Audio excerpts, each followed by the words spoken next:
All right, good evening, ladies and gentlemen. I see 7 o'clock, so we're going to get going. I'll call to order this public hearing for Tuesday, September 16th at 7 o'clock.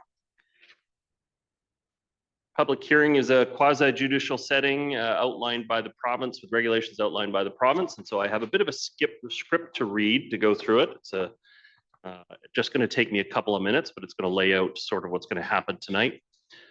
This public hearing is being convened pursuant to Section 464 of the Local Government Act and is being held in a hybrid meeting format, meaning there is a combination of in-person and electronic participation by some or all members of council, staff, or the public.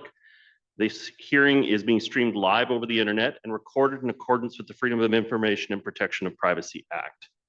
Public participation in this hearing is being accommodated by speakers having signed up in advance, as stated in the notice of public hearing, as well as observers being provided the Zoom meeting information on the DNB website and in the notice of public hearing. Written submissions will be received by the corporate officer on behalf of and shared with the council at any time up to the time the hearing is closed. These may be submitted to input@dnb.org. Therefore, in this manner, all persons will be afforded a reasonable opportunity to be heard and to present written submissions. The chair has established the following rules for this public hearing. Following the staff presentation, we will go through the established speakers list. At the end of the speakers list, the chair may call for any other speakers not on the speakers list. Speakers will have 5 minutes to address council for a first time and are asked to begin their remarks to council by stating their name. After everyone who wishes to speak has spoken once, speakers will then be allowed one additional 5-minute opportunity. Any additional presentations will only be allowed at the discretion of the chair. Speakers are reminded to not repeat information from their previous presentations and to ensure all comments remain focused on the bylaw under consideration this evening. If a written submission has been provided, there's no need to read it as it will have already been seen by the council. Speakers may summarize or briefly reiterate the highlights of their submission. All members of the audience are asked to be respectful of one another as diverse opinions are expressed. Council wishes to hear everyone's views in an open and impartial forum. Some important notes about public hearings. Council is here to listen to the public, not to debate the merits of the bylaws. Council may ask clarifying questions. The corporate officer has a binder containing documents and submissions related to the bylaws, which council has received and which you are welcome to review. This is available on the table next to the door and online at dnb.org/agenda. Everyone at the hearing will be provided an opportunity to speak. If necessary, we will continue on a second night. At the conclusion of the public input, council may request further information from staff, which may or may not require an extension of the hearing, or council may close the hearing, after which council should not receive further new information from the public.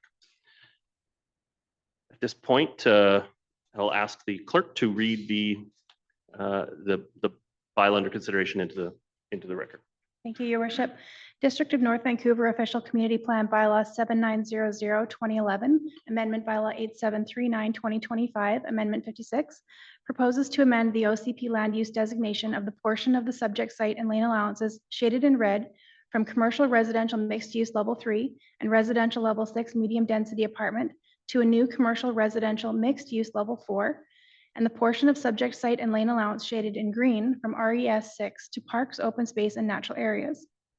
District of North Vancouver Rezoning Bylaw 1453, Bylaw 8738 proposes to amend the district zoning bylaw by rezoning the portion of the subject site and lane allowances shaded in red from single-family residential 6,000 zone to a new proposed comprehensive development zone 157, and the portion of the subject site and lane allowance shaded in green from RS4 to neighborhood park zone. The CD 157 zone addresses permitted and accessory use, conditions of use, and zoning provisions such as density, setbacks, height, building and site coverage, landscaping and stormwater management, flood construction requirements and parking, loading and service requirements. Thank you very much. So just to be clear, my name is Mike. I'm the mayor of the District of North Vancouver, and it's my pleasure to welcome you all here. We have 6 members of council participating this evening, with 3 in person, 2 joining us virtually. Councillor Back's not able to be with us this evening as he's traveling, and if he'd like to participate in the vote when this matter comes to second and third reading, he'll have to review all of the materials for consideration before participating in the vote. But in that, you do have a majority of council present participating in this meeting. I will just clarify one thing from the instructions. So at first, there will be a staff presentation of 15 minutes, followed by an applicant presentation of 15 minutes, and then we'll go to the speakers list for further presentations. So at this time, I'm going to call on Tash Chong from staff to start the presentation from our staff. Welcome. When you're comfortable, you have 15 minutes to address the hearing.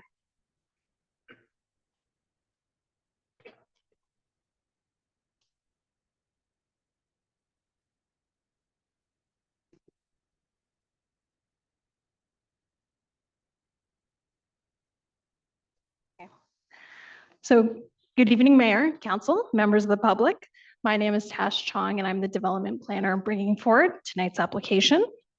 The subject of tonight's public hearing is the proposed OCP amendment and rezoning bylaws for the Sealand Center, which is a mixed-use multifamily redevelopment application in the Lynn Creek Town Center. So for tonight's public hearing, I'll be providing a brief presentation covering the proposal overview, the bylaw amendments and public input, followed by a summary of the community benefits and policy context. The applicant team will then follow with a more detailed presentation. So to begin, here are a few images to help orient you to the subject site, which includes 23 single-family lots outlined in red, spanning approximately 1.3 hectares, and is bound by Fern Street to the north, Hunter Street to the south, and Mountain Highway to the west. The site also includes 2 lane allowances identified in yellow, which the applicant has agreed to purchase from the district, subject to the rezoning approval.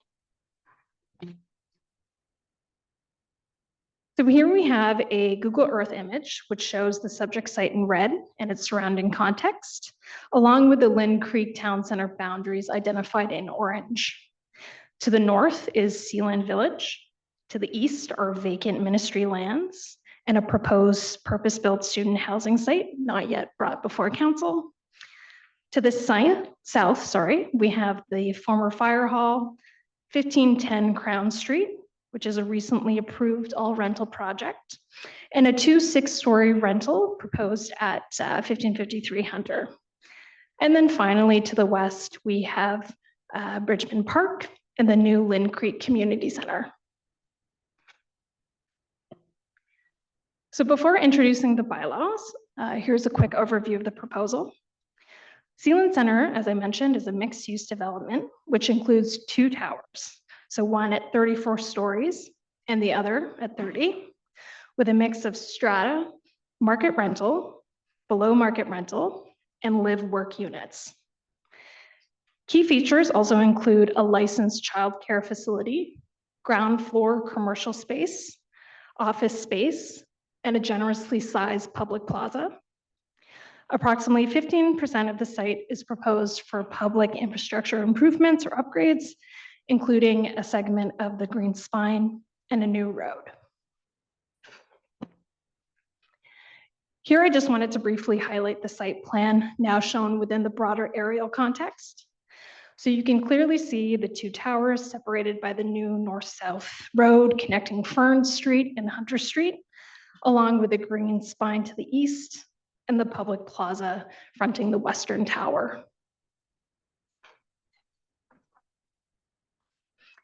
Okay, moving on to the bylaws. So the first is bylaw 8739, the OCP amendment. So this updates the current CRMU3 and Res 6 designation to CRMU4, which is a designation staff recently introduced to council through a Lionsgate proposal.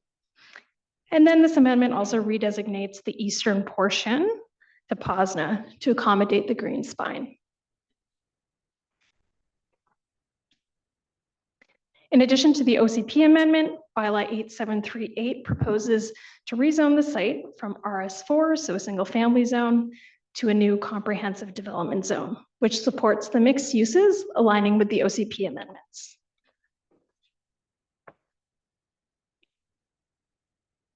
So now I'll share key feedback from the public input process. As with all district developments, This proposal underwent thorough engagement. In April 2024, the applicant held an in-person public information meeting, so a PIM, attended by 46 people, along with a 2-week virtual PIM. We received 35 written notices or responses. 60% were supportive, 9 were neutral, and 28 expressed some concerns, all of which will be broken down into themes addressed on the following slides. Since the first reading, Council has also been receiving public hearing submissions, which remain open until the public hearing closes. As the Mayor mentioned, all input is available online and in the public hearing binder. So starting off with the 21 supportive comments. So key themes are ranked here by frequency, to which I'll expand on the most mentioned points to provide additional context in the later slides. But all in all, many praise the proposal's contribution to housing diversity and affordability, public realm improvements, and the child care facility. There was also strong support for the retail and restaurant spaces. And then, as I mentioned, overall, the project was generally seen as a positive step towards building more of a complete, inclusive community in the Lynn Creek Town Center.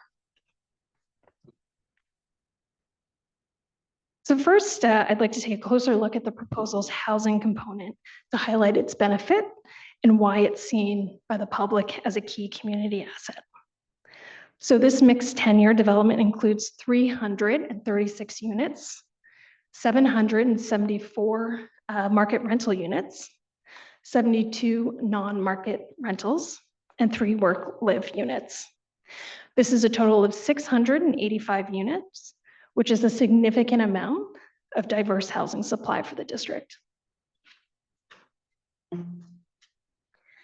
Here, I'd like to highlight the 72 below market housing units, which is a key feature that helps address the district's urgent need for affordable housing. This table compares the proposed rents, here in yellow, with 2024 median rents for Metro Vancouver, along with the district median rents identified in red.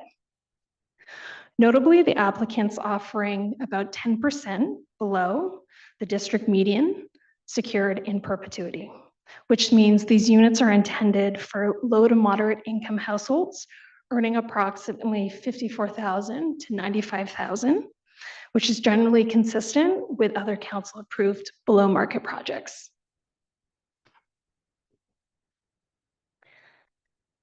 And then finally, in response to council's first reading comments, the applicant has revised the unit mix to reduce the number of 1-bedrooms and add more family-oriented units. So the total unit count has increased slightly from 683 to 685, with 7 net additional family units. Important to note is that these changes did not affect, for example, the CAC negotiation or the zoning bylaw or any other aspects of the proposal. And then, of course, should there be any additional questions or comments about this, the applicant or myself can provide further details. So next, I'll briefly highlight the public realm improvements, which were strongly supported by the community, I should say. The proposal dedicates, as I mentioned, 50% of the site to public use, including infrastructure upgrades and open space, which is all in line with the Lynn Creek local area plans. Here, key features include upgraded streetscapes, cycling and pedestrians upgrades, like the expanded bus lane and protected bike lane along Mountain Highway, the previously mentioned new south service lane or the road, the green spine segment, and a central privately owned public plaza, along with the potential for public art.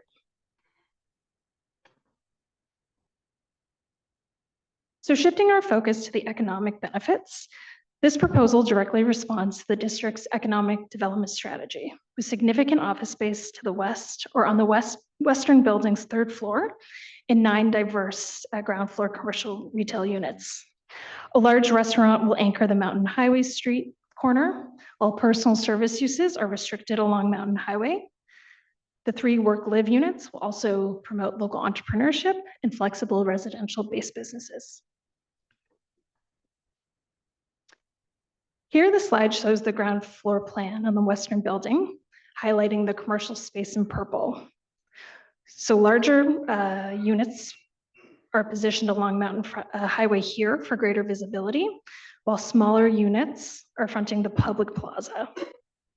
Aside from the restaurant, unit sizes remain flexible to adapt to future market needs, which staff see as an important feature in growing areas like Lynn Creek.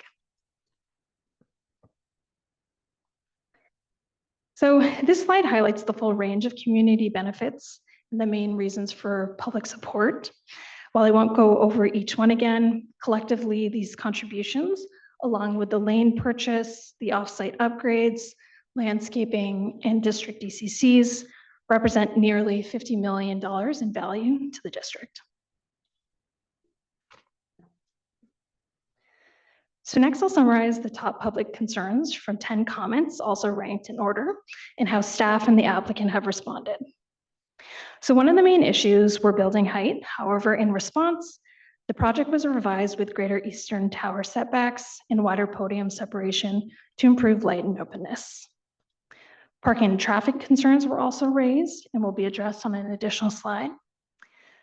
One comment noted infrastructure capacity, which, as with any redevelopment, required upgrades will be necessary.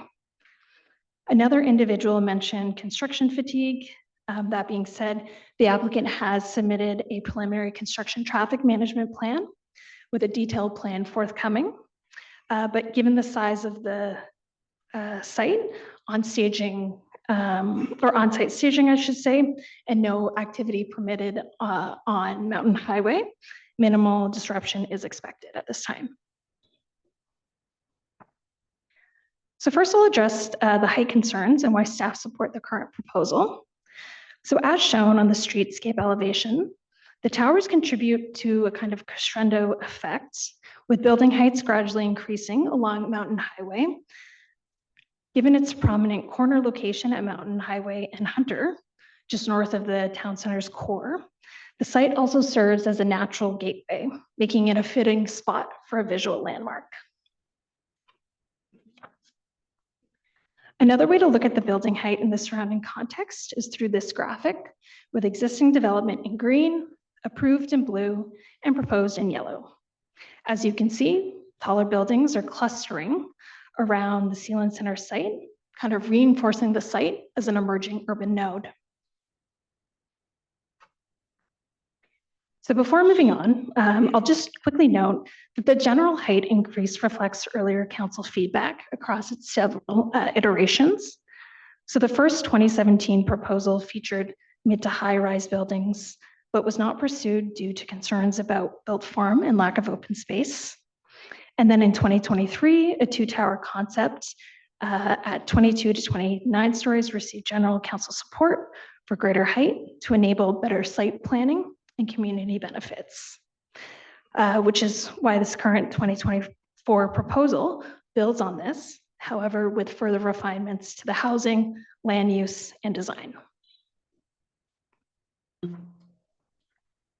And then finally, in response to parking and traffic concerns, so staff have reviewed this and support the proposal's traffic impact assessment.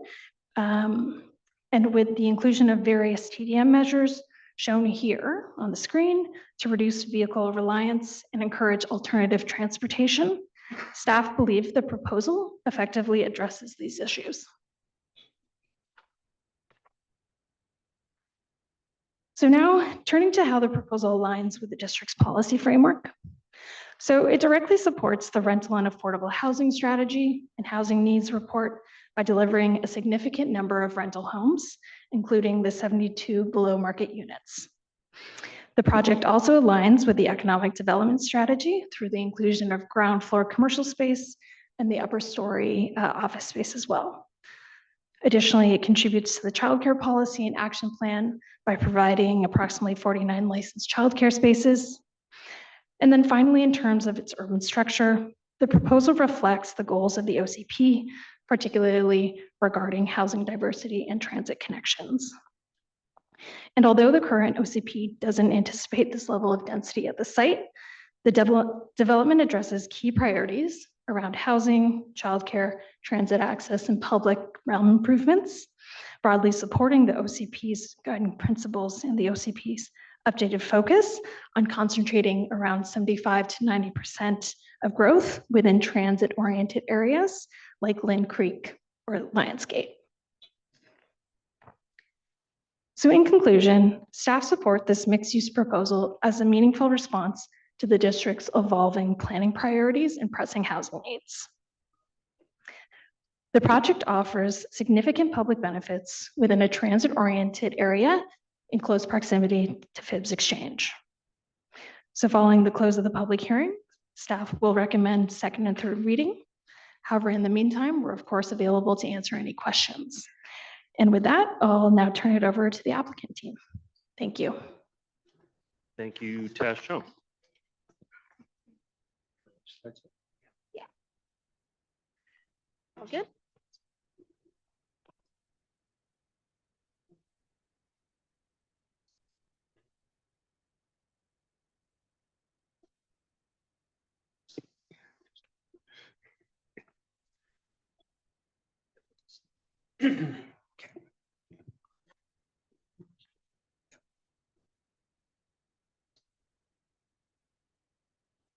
Thank you, Your Worship. We're going to tag team this a little bit because it's a lot to present. We're going to do it in 15 minutes, and we really appreciate the opportunity to do this. First, I'd like to introduce Dr. Hosseini. He's going to give us a little bit of background. Then we're going to do a quick switch, and the architect and landscape architect will come forward. Right. Members of the public, Mayor Little, council, and staff, good evening. My name is Hirat Hosseini, and I'm a managing partner at Ceiling Development. I am here this evening with our partnership group, and it is a true honor to introduce our Ceiling Center project. We are deeply grateful for all the guidance, directions, and support we have received from council and the entire District of North Vancouver staff. We truly appreciate that. In response to the input we received, our proposal includes a diverse mix of housing options, a child care facility for 49 children, and a variety of commercial spaces, all designed to help create a vibrant and inclusive community. Our vision is for Ceiling Center to contribute in establishing the Lynn Creek Town Center and to serve as a complement to our neighborhood and to the District of North Vancouver. I am pleased to be joined this evening by our applicant, Mr. Richard White, our head architect, Mr. Stefan Opley from Frankel Architecture, and our landscape architect, Mr. Derek Lee from PWL Partnership and Landscape Architects. They will share a brief presentation on the project. Thank you very much for your time and consideration.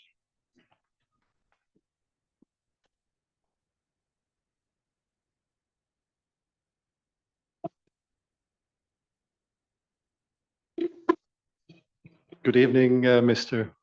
Mayor, Council, and general public, including staff, of course, as well. My name is Stefan Opley. I'm a partner with Frankel Architecture.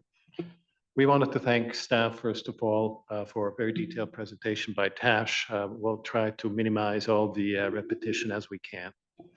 We wanted to take a few minutes and talk about this application through a more visionary lens, though. What does your vote of support actually mean? You will be voting for some great community benefits. Tash has explained some of them. I'm not going to name all of them. Some of them are up on screen. I think the diversity of housing is what we all know is a very urgent need for the District of North Vancouver. Project site, again, Tash has spoken about it. It's right in the geographic center, the highest densities of the new Lynn Creek Town Center. This neighborhood vision is not something we invented. The vision has been part of the OCP since its enactment in 2011. We did, however, identify some issues, and thus this afternoon, Tash spoke about an OCP amendment that we're seeking. This is no surprise because after 15 years of an OCP in an ever-changing fast world, that there must be some updates. However, the concept of this application is very much in alignment with the district's own vision. One of the items where we can improve over the OCP, you'll see a little bit more on the next few slides, is to provide a direct connection from Ceiling Park to the green spine to the immediate east of the property in an attractive and a safe way for pedestrians and cyclists. With the recent and future improvements to rapid transit on the North Shore, this connection to the Phipps Exchange will be of paramount importance. I think Tash has done such an excellent job on this slide. I think we're just going to skip it. We know the East building is all rental and it has more than 50% of all residential units provided here. This is a new high-density neighborhood. Many of the envisioned towers have already been completed. And we've talked about the importance of open space. Reviewing the Hunter Street frontage here, please note again just how much open space is being provided. The original OCP did not contemplate this form of development. Instead, it prescribed mid-rise buildings to align close to Hunter Street. One of the first project principles when we started working on this design was to bring the park into the site. As you can see, this vision is alive and well.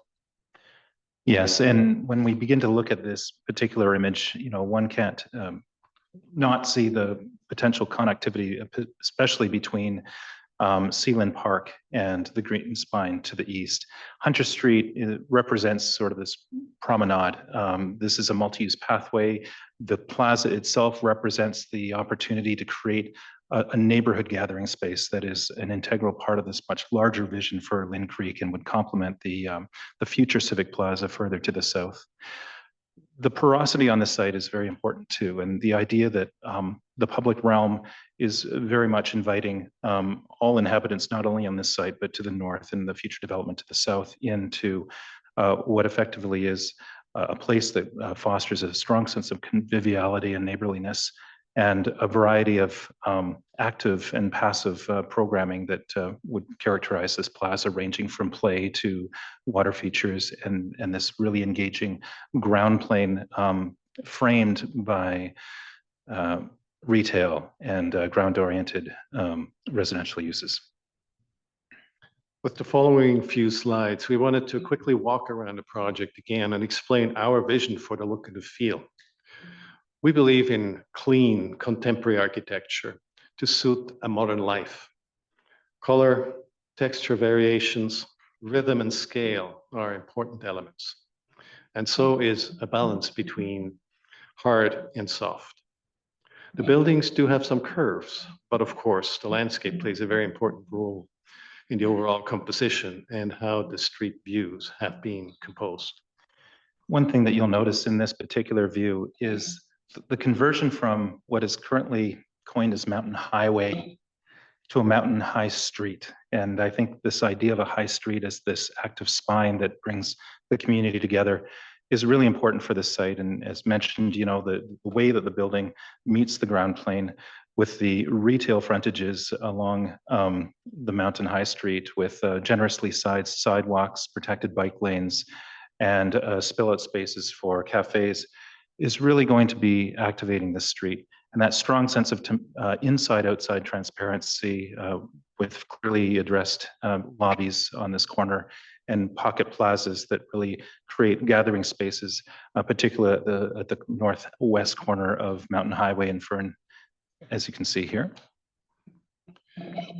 This is the intersection of Hunter Street and Mountain Highway.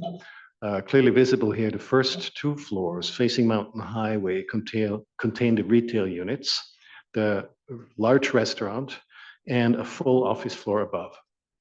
The generous setbacks of the restaurant, the patio from Hunter Street, open up the desire line to continue exploring Hunter Street, particularly for pedestrians and cyclists, and to discover the variety of programmed open space. And I think what's important to see in this slide is the human scale of this Civic Plaza. This is a view down Hunter Street. This is the prospect of having a multi-use pathway here that could be generously sized, in fact, potentially wider than what's shown in this particular rendering with seating.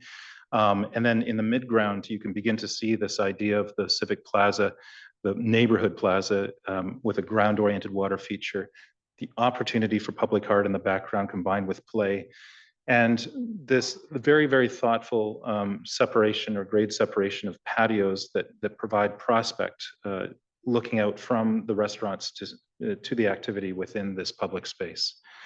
So it's a very strong kind of layering of uses and framing elements that create a right size scale for this public gathering area. Still located within the plaza and now part of the east building is the childcare entrance. It's been carefully located for ease of access within the neighborhood. This is the entrance you use when you walk to the site. In the center of the courtyard, yet separate enough to avoid safety conflicts with traffic or congestion. And we wanted to point out there are 13 dedicated staff parking and parent pickup and drop-off spaces located in the parkade underground on level 1, again, to avoid congestion at grade. They all have direct access to elevator, which connects to the daycare on the 2nd floor.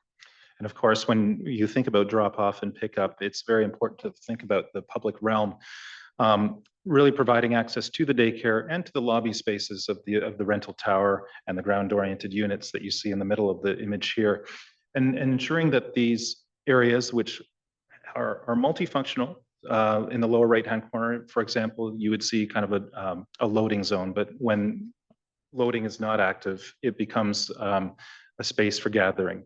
And that thoughtful grade separation of ground-oriented units around to the rental tower become these areas for perching, for seating, and really for happenstance encounters with your neighbor.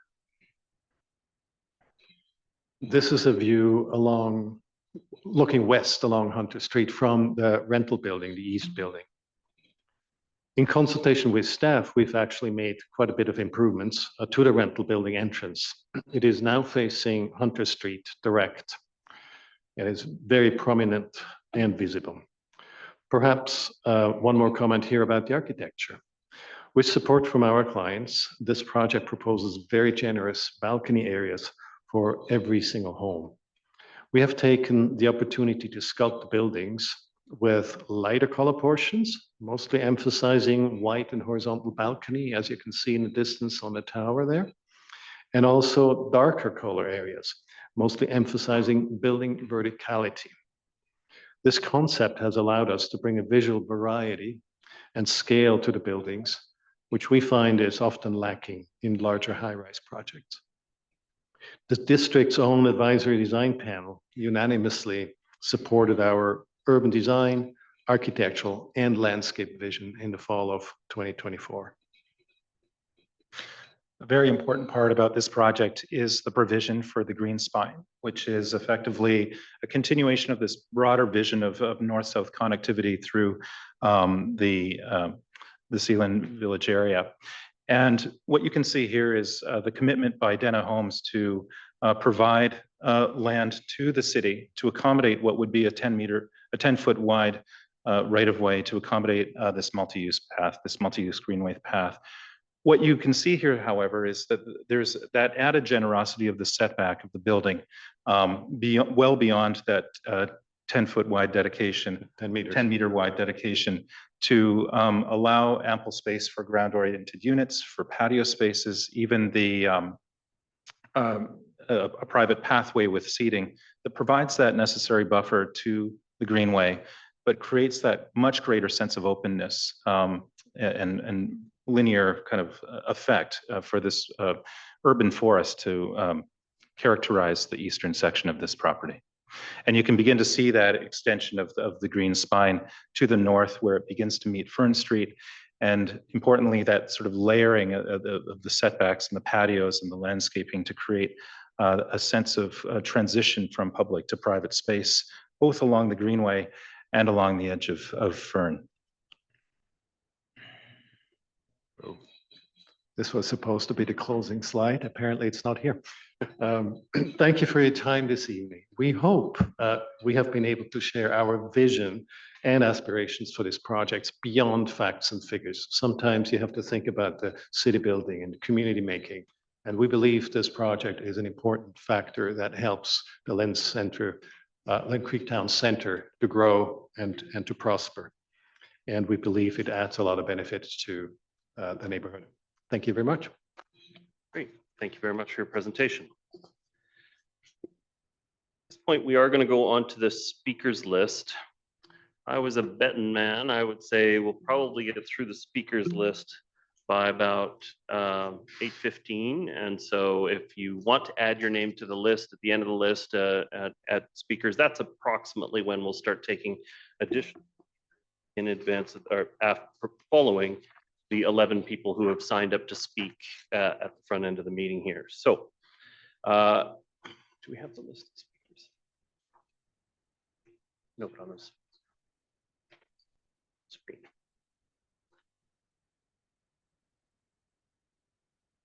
All right, so at this point, I'm going to call up Hamid Marashi, joining us here in person. Welcome. When you're comfortable, you have 5 minutes to address the hearing. We're going to Council, good evening. My name is Hamid Reza Marashi. I'm a resident of North Vancouver, living in the Beacon Tower, 1550 Fern Street. I'm also a business student at Capilano University, and I've lived here since grade 12. Over the years, I've seen our neighborhood change drastically for the better, and I want to thank both council and the residents of North Vancouver for improvements that have enhanced our community. I'm here tonight to share my support for the Sealing Center proposal. After years of investment in our neighborhood, this project represents the opportunity to complete the vision of a true town center. We already have beautiful buildings and parks, but there is still room for improvement. First, on community amenities. Right now, there are few quality dining options close to us that reflect the character of neighborhood. A large restaurant with a patio, as proposed, would give families like mine a place to gather, enjoy weekends locally, and stay closer to home. Especially important for my sister who has 3 young kids, and it's very challenging, trust me, with 3 young kids. Families in North Van want more than just parks. They want vibrant, walkable spaces supported by restaurants, shops, and services. Second, on housing and students. As a Capilano student, I see firsthand how many of my classmates commute over an hour and a half to get to school, only because they cannot find affordable housing nearby. By including a range of housing options, markets, below market rental, live workspaces, the Sealing Center would provide much needed opportunities for students, young professionals, and families. These residents, in turn, support local businesses, childcare facilities, and the services that will come there. Third, on livability and growth. The proposal focuses on walkable public plazas, small-scale retailers, new childcare spaces, and office opportunities makes this a thoughtful addition to our community. It creates a complete neighborhood where people can live, study, raise family, and enjoy high-quality amenities all within a walking distance. Finally, speaking personally, as a young professional starting my career, it is very difficult for me to purchase a home in North Vancouver right now. Pre-sale opportunities in projects like this give people like me the opportunity to plan ahead, secure a home for myself, and grow up in the community that I'm used to. Without projects like the Sealing Center, many of us will be priced out of the neighborhood we call home. In closing, I believe Sealing Center balances what residents need today: services, restaurants, and businesses. What we need for the future: housing diversity and opportunity for families, students, and professionals. Thank you, and I appreciate the time and consideration. Thank you for your comments, Hamid Marashi. The next speaker I have is Patrick Stafford Smith, I believe joining us virtually. Hello, can you hear me? Patrick, yes, I can hear you clearly. Welcome. You have 5 minutes to address the hearing. Great. Thank you very much, Mayor and Council. Thanks for allowing me to speak today. I'm speaking on behalf of the North Vancouver Chamber of Commerce tonight, and we would like to speak in support of this project. A few key points. The new housing and the amenities, there's a real need for new housing in the district, especially housing that will support employees of businesses in the region and the area. And we're really seeing that this range of the much needed family housing units and the below market and rental units will be a great contribution. The addition of the childcare spaces is also something that we've been calling for that and those childcare spaces will be near both residential and employment lands, which is key because there's a great need of childcare spaces near employment lands. The residents of these locations, they are near areas of employment, which is key. So there's a great link of residential and job opportunities in the area, but also the residents of these places will allow for many of the businesses in the area to have more customers and to make it a more vibrant economic hub. We're really encouraged to see the new retail, commercial office, and the live workspaces. All of those are required both from the standpoint of well-paying jobs, but also community services. But also there really is a shortage of convenient office spaces and businesses that are in the transportation corridors or near those. Now, speaking of transportation, we're really keen on getting people out of their cars, but also make sure that density that is built near transportation opportunities. And this location near the Ironworkers Memorial Bridge, the existing B line, and the proposed rapid bus line on Main Street, it's a perfect location. It's walkable to transit, and it's certainly, with all of the bike and community infrastructure around there, will encourage people to stay out of their cars and help reduce congestion. So for all those reasons and many of the other details that have been brought up, we support this project. Thank you very much. Thank you for your comments, Patrick Stafford Smith. The next speaker I have is Jess Reno, joining us here in person.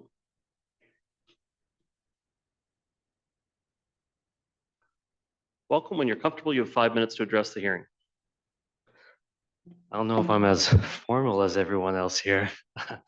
Nice to meet you all. My name is Jess Reno. I'm the owner of Dope Bakehouse, and I also own Nemesis Coffee.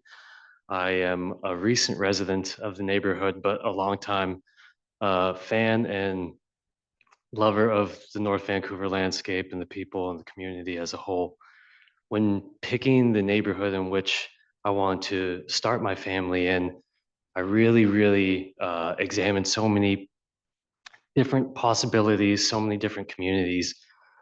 Within that, I saw an opportunity within this project to really landmark my home by building a bakery downstairs from the building that I live.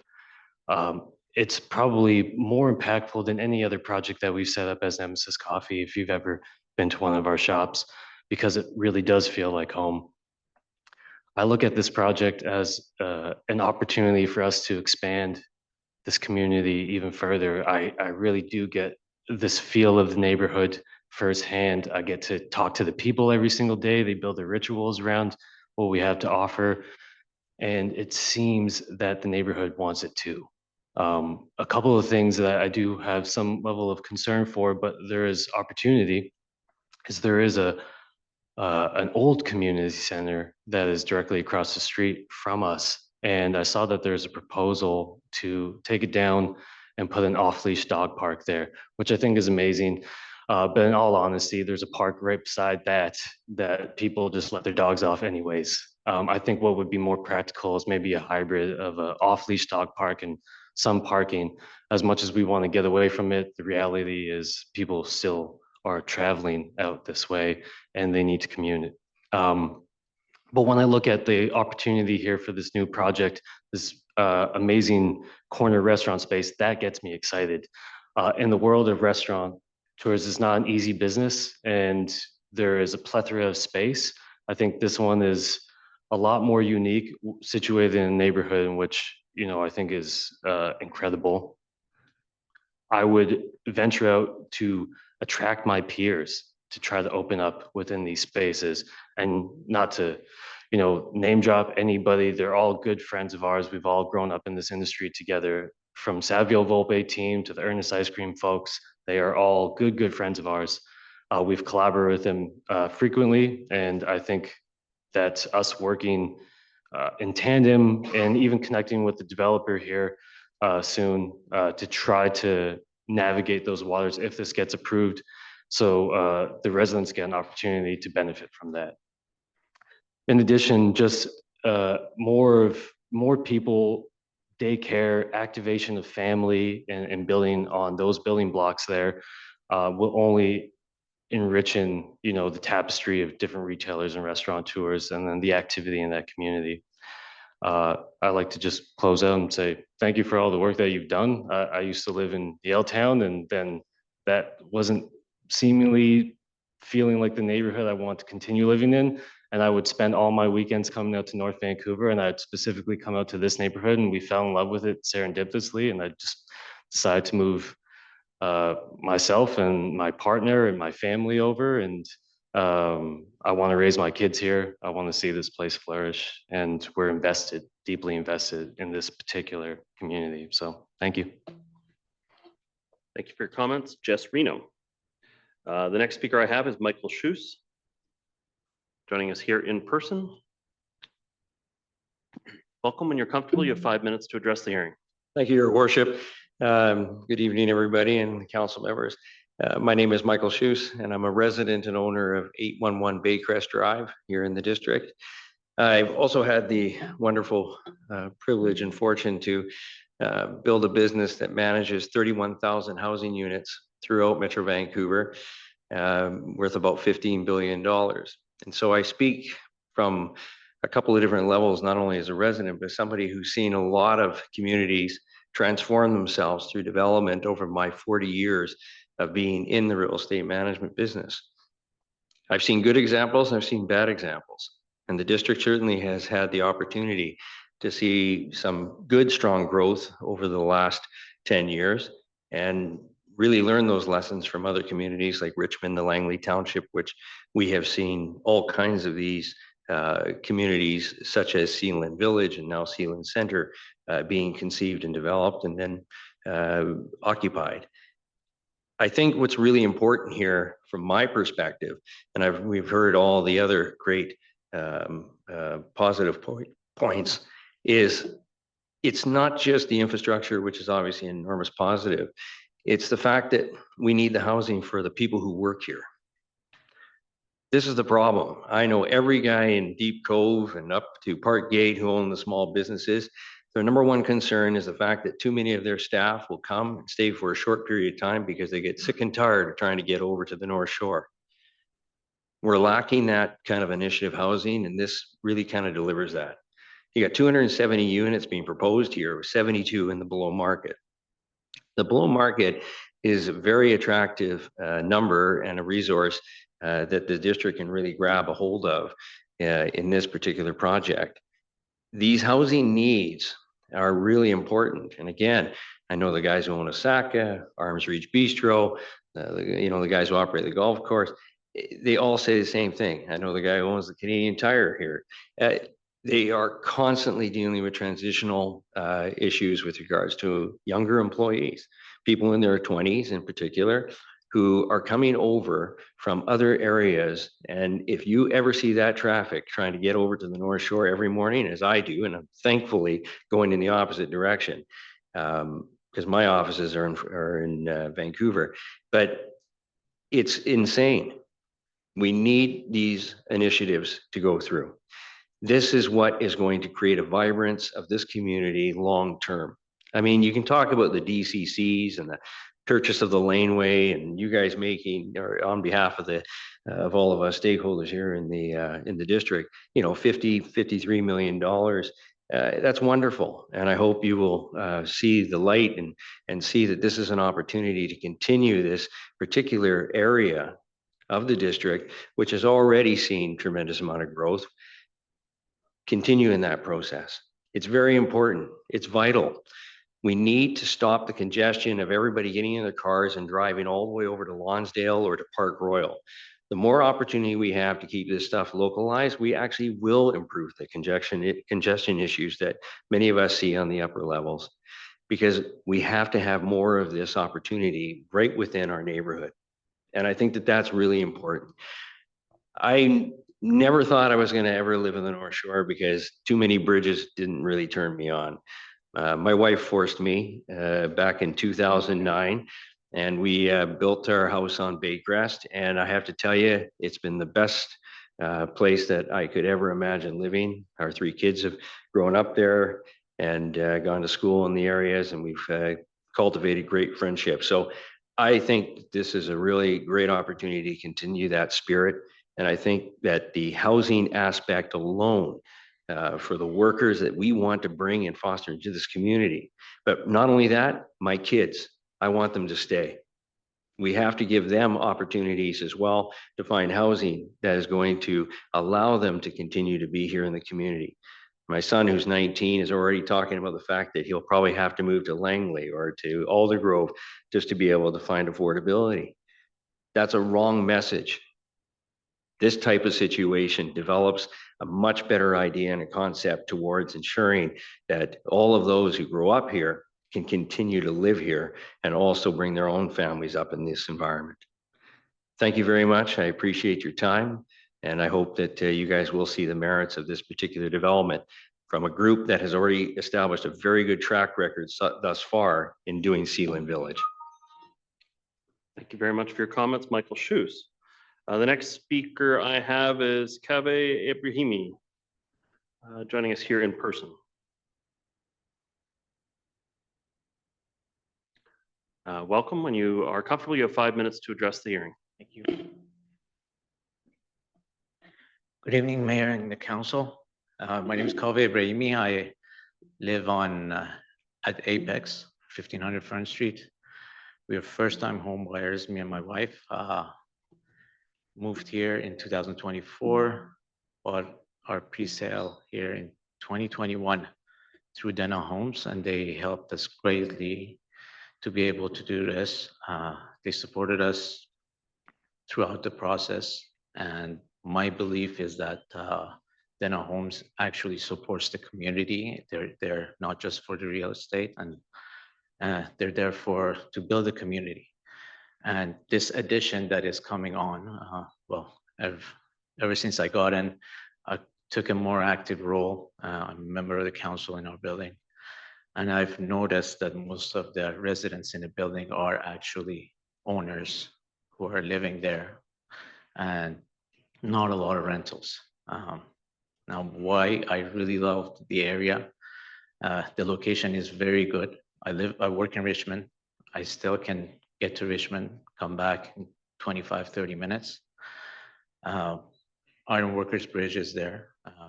Link Creek is there. I have a dog. It's 2 minutes walk for me to get to the Link Creek.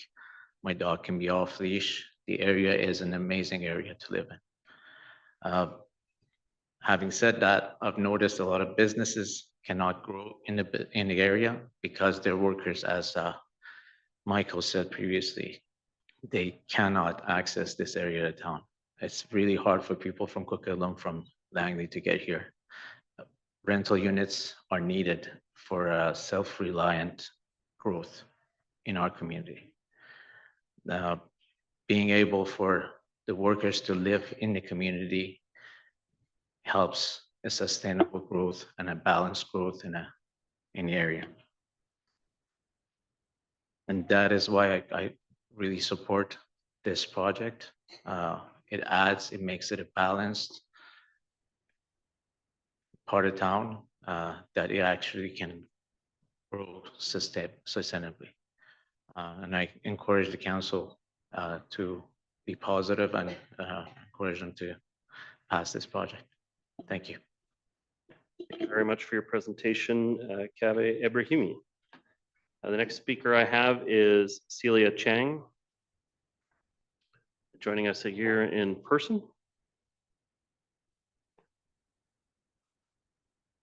Welcome. When you're comfortable, you have 5 minutes to address the hearing. Good evening, Mayor, councilors, city staff, and attendees tonight. Thank you for the opportunity to speak this evening regarding the support of Sealand Center. My name is Celia Chang. I'm the owner of the Wood Spirit Co., a small craft distillery in Lynn Creek area. With a roughly 30% increase in living wage from 2021 to 2024, and increase of 8.4% excise tax. And for those of you that are unfamiliar with this tax, it's a tax that is placed on spirits and liqueurs The higher the alcohol content, the more tax we pay. As an example, we pay $6.50 for a bottle of gin even before it hits the wholesale and retail shelf. Since the last lease signed, our rent increased by roughly 50% in 2023. For a small producer, that jump diverts resources from hiring, product development, growth, community engagement, and so much more.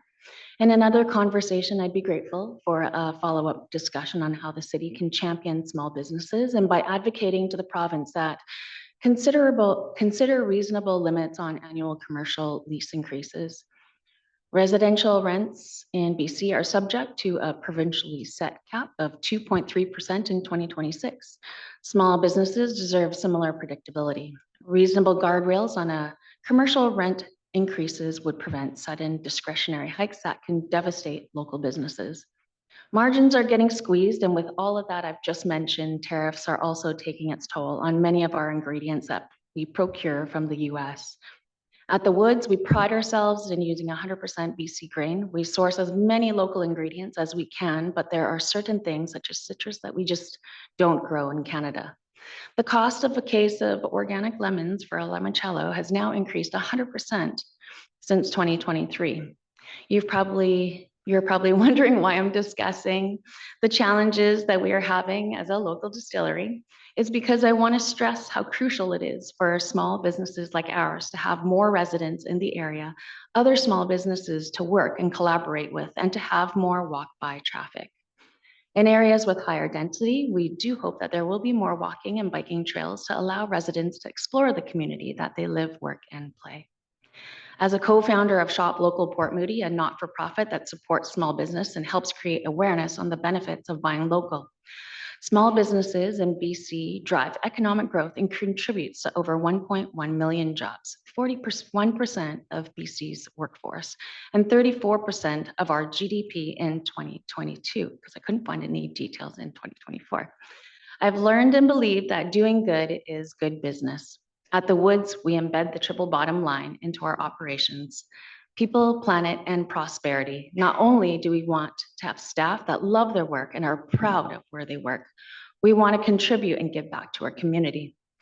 We want to partner and support other businesses and local not-for-profits in our region. We care about our planet and strive to be friendly to our environment in our business practices. About 6 months ago, we became BC Green Business Certified, something we're very excited and proud of. Lastly, prosperity. I believe that when we do all these things, we can thrive not as just a single business, but we can thrive as a community. With more financial operations, we can grow and do more.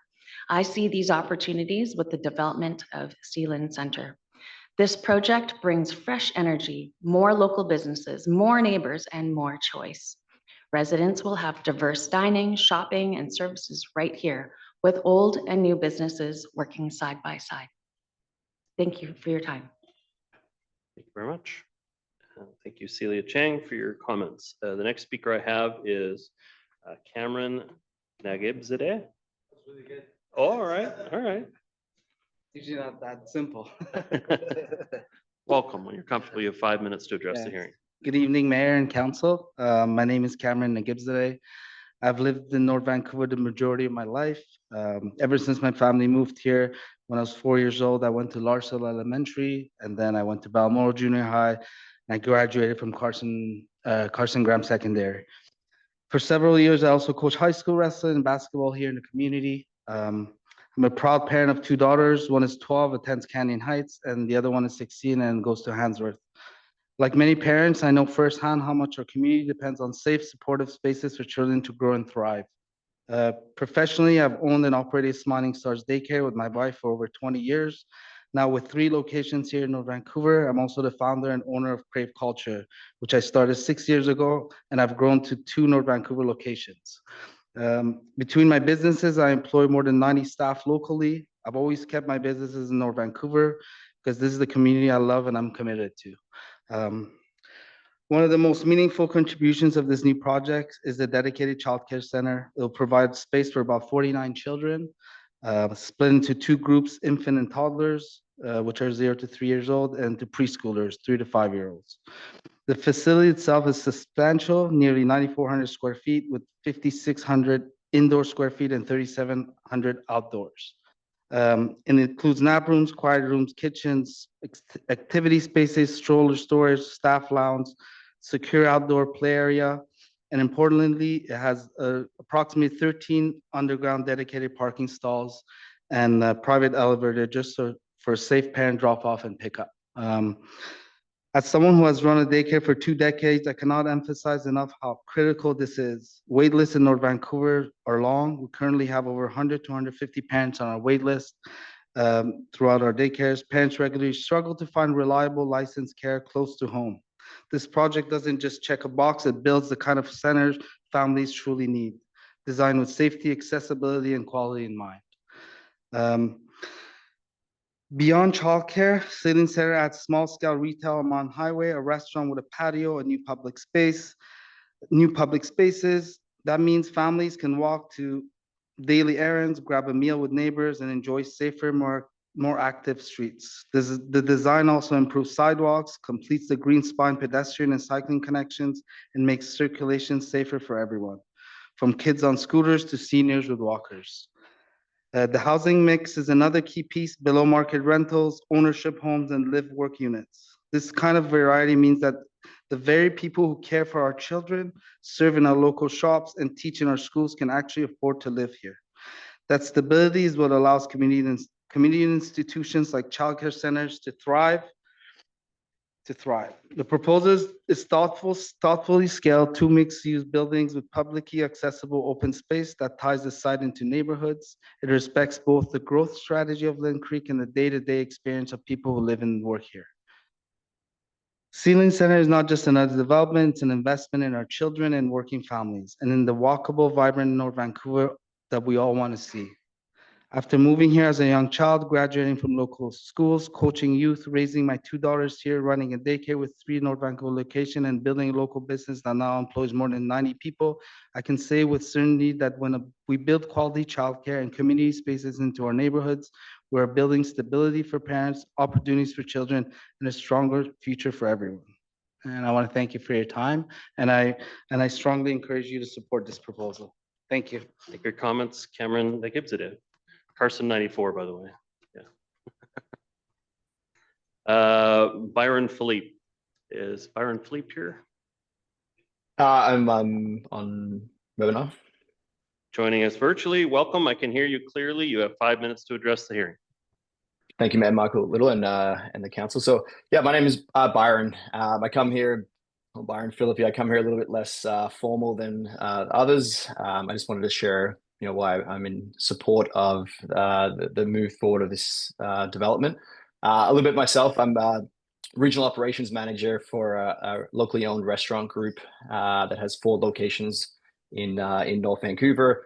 One we just opened up very recently, just down the road from the development site, Liberty Kitchen, which is a nice Mediterranean inspired restaurant there. For 6 years, I ran the Brown Social House in Lynn Valley, and Brown's is to corporate identity, but it's a locally owned restaurant. And so in my time at Lynn Valley, I was fortunate enough to see Lynn Valley grow as a community. I'm sure if we've been to Lynn Valley, we've seen that community has many developments happen. And it's been a part of that community is a reason that I wanted to, or I guess for me, was something that I longed for. I wanted to be able to be in a community that I can watch grow. About 2 years ago, I moved into the Sealand Towers, and that's where I had been living for that time. During that time, I originally moved there to save up some money to be able to invest in a property. While being in the Lynn Creek area, I've seen the changes happening, whether it was the opening of the rec center, the Bridgman Park Bridge, the Lynn, the park that's there, but seeing the community start to come together and thrive. Recently, the district has put on some live and local events over the summertime, and really seeing hundreds, if not thousands, of people come together on a sunny Thursday afternoon and be together, it really made me think back to what I had viewed and watched grow in Lynn Valley. So much so that even though we've invested quite a bit in a beautiful new restaurant, me and my partner decided to make Lynn Creek, the Sealand area, our home to be.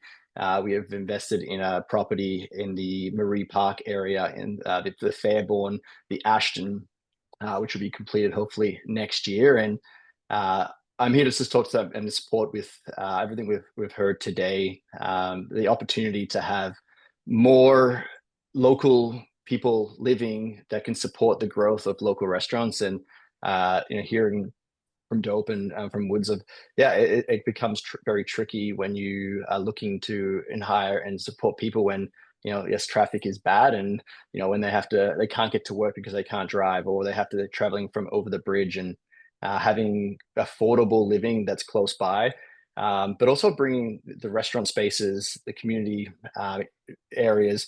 I think it's something that I've wanted to be a part of, and we have lovely areas like Edgemont Village, Lower Lonsdale, Lynn Valley, and to have that somewhere now close to heart and close to home, and having Denner Homes being able to create something that's hearing from the owner of Dope Bakery, that's it's a passion, and it's something that people are able to be thankful to have. And so I'm just here just a little bit less formal, just to say that I'm in favor for this, and I guess thanks for hearing me out today.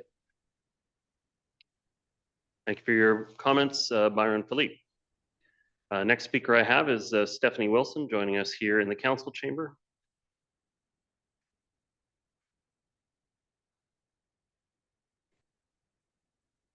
Welcome. When you're comfortable, you have 5 minutes to address the hearing.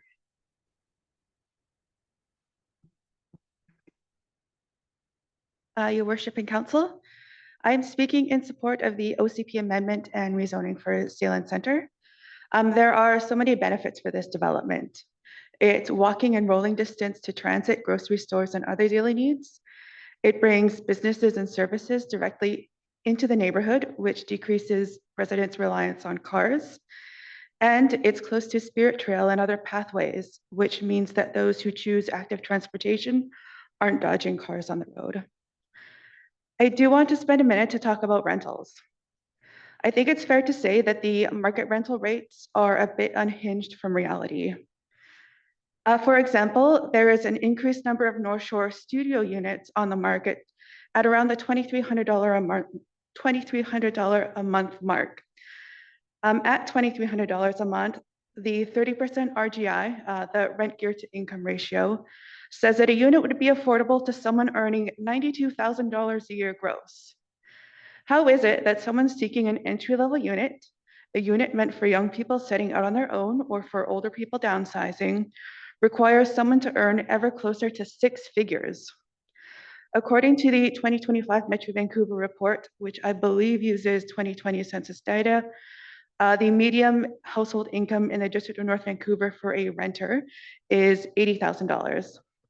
At the same 30% RGI ratio, an affordable rental for them is around $2,000 a month. I understand that there aren't a lot of studios proposed in this development, but I'm pointing this out because the mismatch between rental market and income starts at studios, and it only goes up as your bedrooms get more doors. So many of the newer one bedrooms go onto the rental market at $2,600, $2,800, $3,200, and a lot of the one bedrooms on the market aren't much bigger than a studio. Of course, I'm happy to see that there are below market units. I do want to note that 10% below medium is kind of stretching the definition of low income, and that a sizable number of North Vancouver households fall below the $53,840 mark. About 14% of households in the District of North Vancouver earn less than $45,000 a year, according to the last census. I appreciate work to support the missing middle, which has been neglected in the past, but I hope that folks who need additional support aren't forgotten. There has been a lot of talk about RVs over the last few months, and disconnected rental rates and income is how people end up living in a vehicle. As people are forced to spend more and more of their income on housing, they just can't put money into savings and emergency funds. And suddenly they have no way to get through if they get sick or laid off work or evicted for any reason. Part of addressing homelessness is keeping people in homes, and part of keeping people in homes is keeping rents affordable. I want a North Vancouver that is resilient, where renters can put down roots and contribute to the community as everyone else. And I want them to know that they'll continue to have a home here in the future. I'm so appreciative that many people here tonight have mentioned the importance of rental stock, and I hope that there is consideration for the full need, which is that of affordable rental stock. All of this said, an increase in rental stock is necessary. The development fits the aim of the larger Lynn Creek hub, and it brings important amenities that many people can enjoy. The Lynn Creek area has changed so much since I moved to North Vancouver, overwhelmingly for the better. And I think that the Sealand Center adds vibrancy to an important growing neighborhood. Thank you very much. Thank you for your comments. Stephanie Wilson. The next speaker I have is Colin Gibson. Joining us here in person. Welcome. When you're comfortable, you have 5 minutes to address the hearing. Yeah, okay. My concern is Fern Street because the amount of traffic, walking, driving, bikes is going to increase. Plus, when I look at the plans across the street there is going to be 2 lobbies, 1 loading zone, and the underground parkings of both those high rises are going to dump out on Fern Street. There is going to be short-term parking now put on the other side as well as our side. Also, the loading zone, it looks like it's almost, not quite, but very close to the main entrance of Apex. So what's going to happen is we're going to have big trucks trying to make their way in, and this is on a little cobblestone street. And there's going to be people turning in left from Mountain Highway. There's going to be people walking around bikes, and here these guys are trying to wiggle their way in, holding everything up. Apex, they were brilliant. The trucks pulled in the underground, they maneuvered, they backed up, they loaded or unloaded, and then came out again. So also, what my thing is, to me, it looks like they're turning Fern Street into the back alley of this whole project. Not to mention the bus stop is in front of the bakery. So that means people are going to be running across the street, either going to the bus, coming back from the bus. And it looks also to me like for, say, Apex, the Beacon and whatever, for us to access this nice new plaza, it looks like we have to actually walk down the driveway, which is where both the high rises, the cars come out onto Fern Street. Now, are there sidewalks going down there? Yes. Because I think I could kind of see one on the west side, but I wasn't quite sure because I think it goes under trees and stuff. Because, you know, we need access to that as well. So there you go. Those are my concerns. Thanks very much. Very much. Thank you for your comments, Colin Gibson. The next speaker I have is Ali Hummel. Thank you, Your Worship and City Councilor members. I'm speaking to you today as a mother, as a resident and owner at the Compass Building at 680 Sealand Crescent. My husband and I have no affiliation with Dunham developers, but we had the chance to purchase a property from them 8 years ago and moved in 7 years ago. And we were only able to do that because of the payment structure of purchasing pre-sale. My husband being from North Van his whole life, you know, this is important to him to stay here. And that was something that we weren't going to be able to do unless we had purchased pre-sale. So I am definitely an advocate for having the opportunity to pre-sale into something. Otherwise, we wouldn't have been able to stay here. I wanted to talk to you a little bit about my support of this OCP amendment and zoning amendment in support of Sealand Center. The project definitely brings much needed commercial space. I think that's one thing that we're consistently hearing is needed. As somebody who is active in the community, I know all of my neighbors, my children attend the daycare within our complex here. We spend all of our time here and enjoy being able to, park our car when I get home from work and not have to reuse it again. And one thing that we definitely still need is additional commercial within this area. Definitely in recent years, the new developments have absolutely transformed the area. It is vibrant for any of you that come through on the weekends or after, work or school hours. Sealand Park across the road has been such an incredible added bonus for everyone having events and activities on the weekend. I didn't know Dope Bakery was going to be speaking tonight, but I actually mentioned them in my letter to you all as well. It's brought such incredible positive foot traffic in the area. And quite honestly, has allowed me to feel a little bit safer as a resident here, just seeing people come and go and enjoying the space and, more faces and more foot on the ground, which is great. I also want to commend you with the Lean Creek Community Center. It's been incredible enhancing the neighborhood. And I love that it offers, such a plethora of different programs for the community, which has been really appreciated by my family. I also want to really appreciate that, the developer does reach out to the community to ask for feedback in terms of what we're looking for and what would help strengthen the community. And I think that's honestly quite commendable. I've never had that experience anywhere else that I've lived, and they've been very open to ideas. Some of those being things that I also want to highlight to you so that they are something that you are aware of as a council. Definitely daycare is an issue, but there's also an issue for support for before and after school care for Linmore elementary families. So children that are actually 5 and up. That is something that we are really lacking in this community. And I know something that they have been very open to in terms of incorporating it into their plan. I'd also love to see something like a Kins Market or fresh produce. Something was mentioned this meeting that was new to me. I didn't realize that the old Sealand Center was going to be brought down for a dog park, off-leash dog park. I just want to caution, I really do think that that's limiting the space. And I would love to see that continue to be either more parking or a more hybrid approach. Something that, even parking could provide more flexibility, multifunctional use, like food trucks, farmers market, which I know is something that the community is really hoping that can grow and have a space that's more inviting for, small local businesses and entrepreneurs to bring things, fresh produce, small things would be great, versus just an off-leash dog park, which they have many places that they can go, including in front of our building.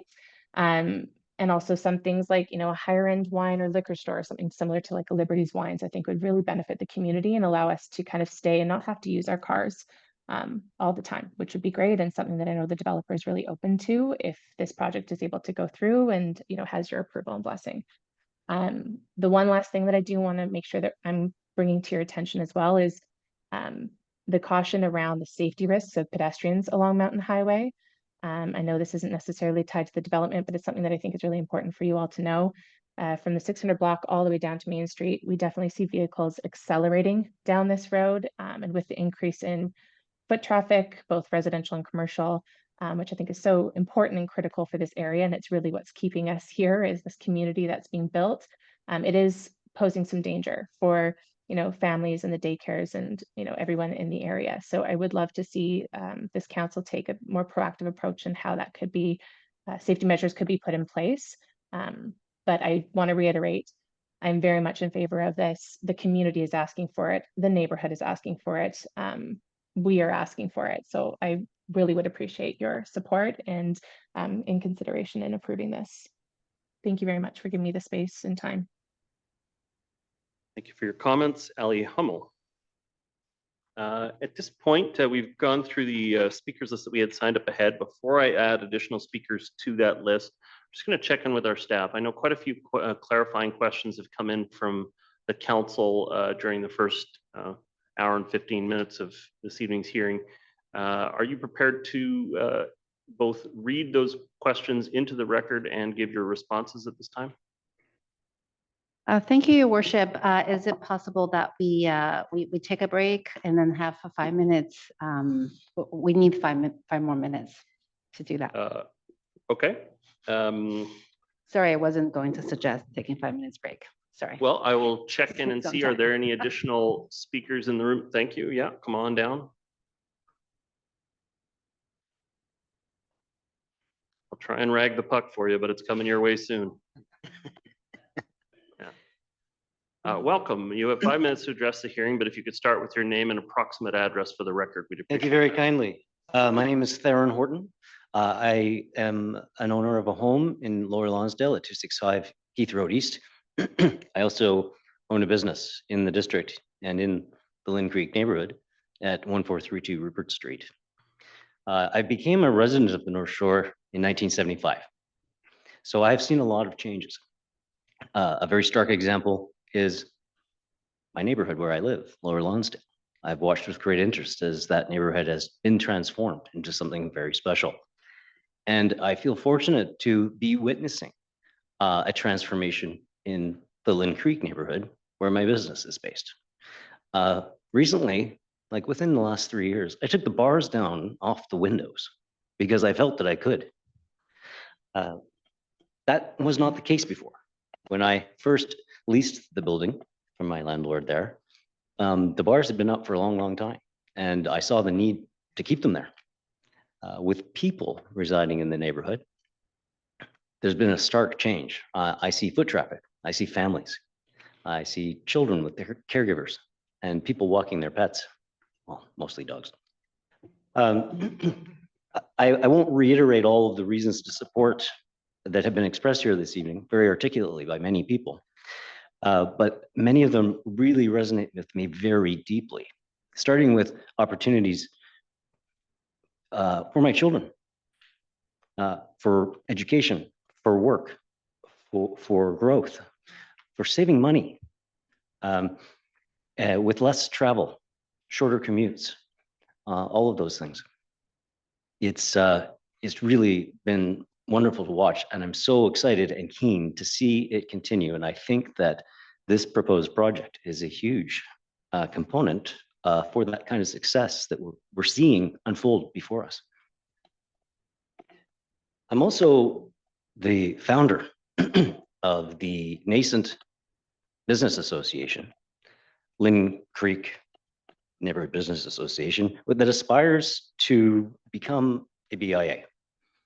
We have a founding board of governors that includes Celia Chang, who spoke earlier, Derek Archer, owner of Brown Social House Restaurants and Liberty Kitchen. There are more, but it's a rich group of people in their experience, and I know with certainty that these business owners are all in favor of this.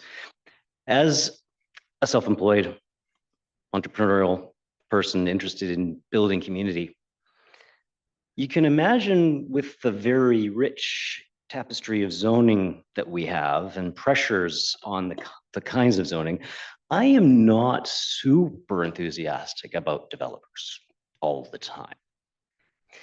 I have to say that my experience in dealing with folks at Denna has not been extensive, but it's been universally positive and supportive.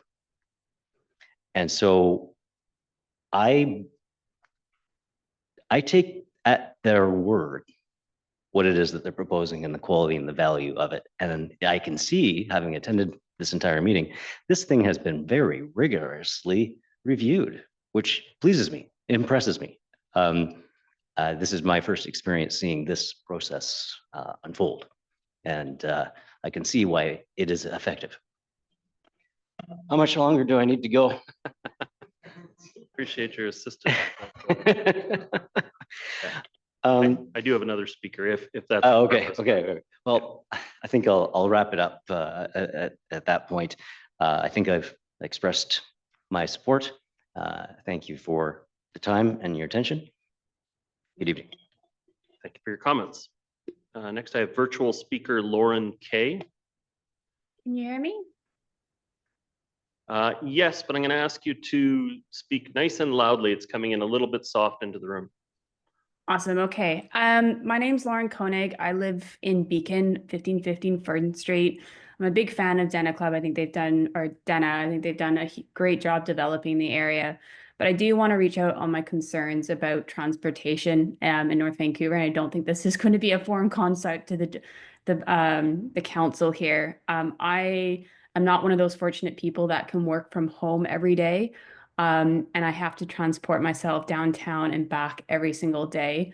And the buses are getting incredibly full, to the point where I'm having to have buses skipped in order to get downtown to work, which has made me periodically late for work.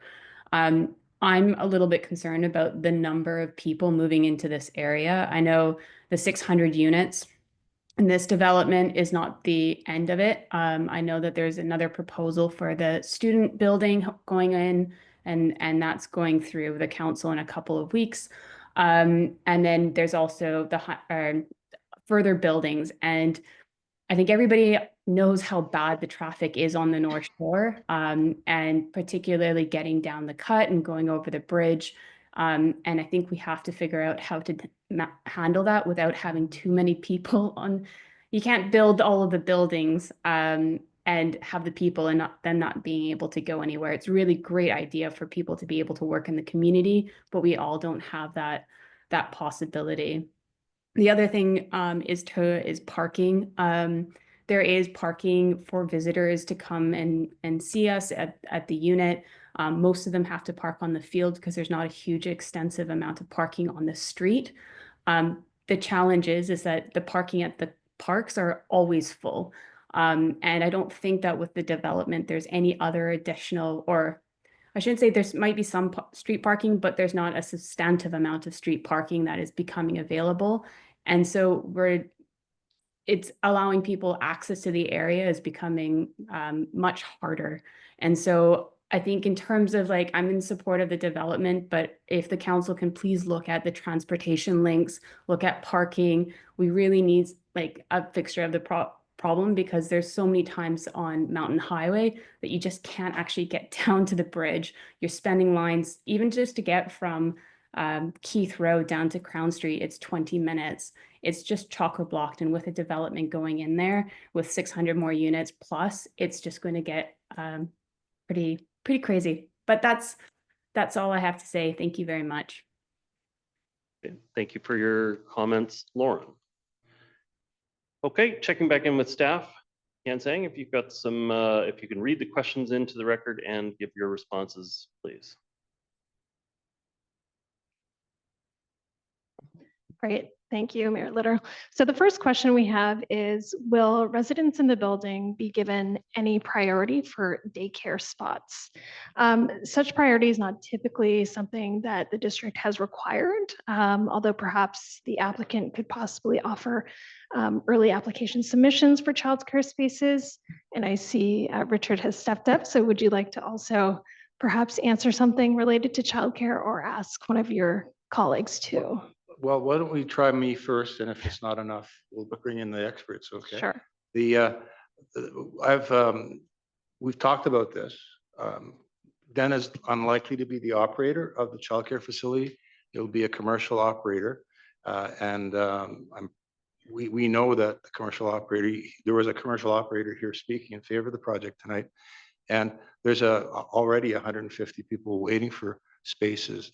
And so if the district wants to adjust how that system works, which is kind of a first come, first served basis, we can definitely look into that. I've checked with the owners of the project, and they're prepared to look into that. How it would work though, and how it would be equitable across the district is worth considering before I don't think it'd be fair for us to be the pioneers. It might be a more cross district system that would be evolved first, but we're definitely prepared to help with that. And anything that comes up, we're going to look into and hopefully adhere to. Okay, thank you. Great.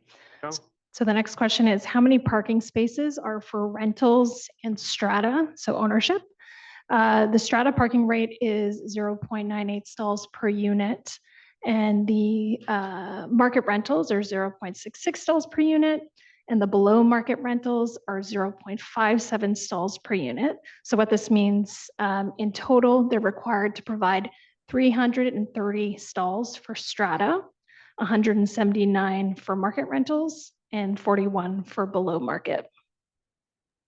Can you just compare Next to the number of units? Sorry, can you say that again, Councilor Murray? Can you just compare that to the number of units? Sure. Thanks. Jane? Well, I can say for the strata, they have changed it slightly, but it was 336. The market rental was 274. No, And the sorry. non-market, Sorry, Mayor Little. If you could just like give us the number of parking stalls and the number of units. So if there's like So the ratio the by ratio between strata, the yeah. ratio by rental. sure, I can repeat it. So for the ratio for strata is 0.98 No. Sorry, Mayor Little. I guess stalls per unit. yeah, say if we have 300 market units, how many parking stalls are for the market units? That's the second part of the response, which was 0.66 stalls per unit for the market rental units. Yeah, 0.66 doesn't do anything for me. Like, you know, a car doesn't take up 0.66. So what is the actual number of parking stalls for each of the units of housing? So how many parking stalls for the rental? How many parking stalls for the below rental? How many parking stalls for the market? Sure, I'll pass that over to Jane. Hello, I'm Jane Farquharson. I'm the transportation planner on the project for Dena Homes. And I'm referring to table 13 in the detailed transportation review report that was submitted to district staff. So for strata residents, there's 327 stalls provided. For market rental residents, there'd be 175 stalls provided. Just as a refresher, that's of 200 and how many market units? We're trying to, I think we're trying to backtrack to get the ratio. The ratio is 0.65. And the numbers, yeah. And the number of stalls is 175.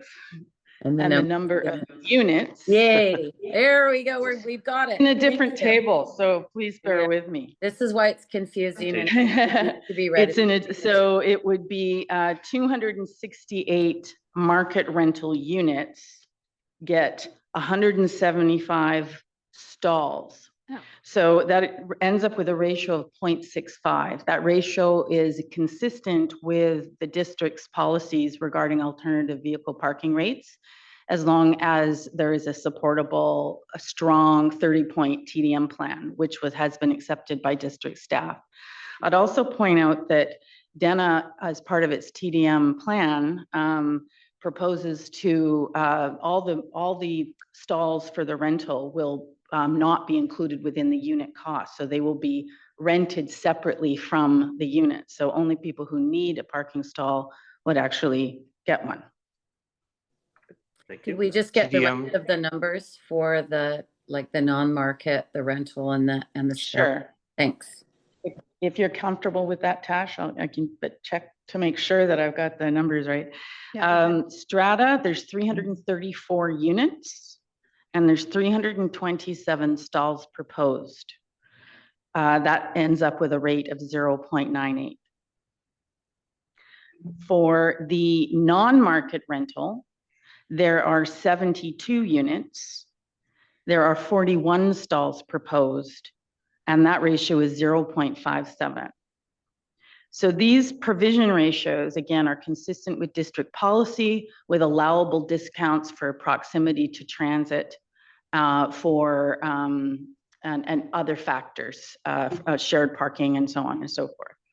Thank you. Is that it? Sorry, I didn't mean to cut you off. Was that it? Yeah. Okay, thank you. Thank you. Your worship, just one quick thing.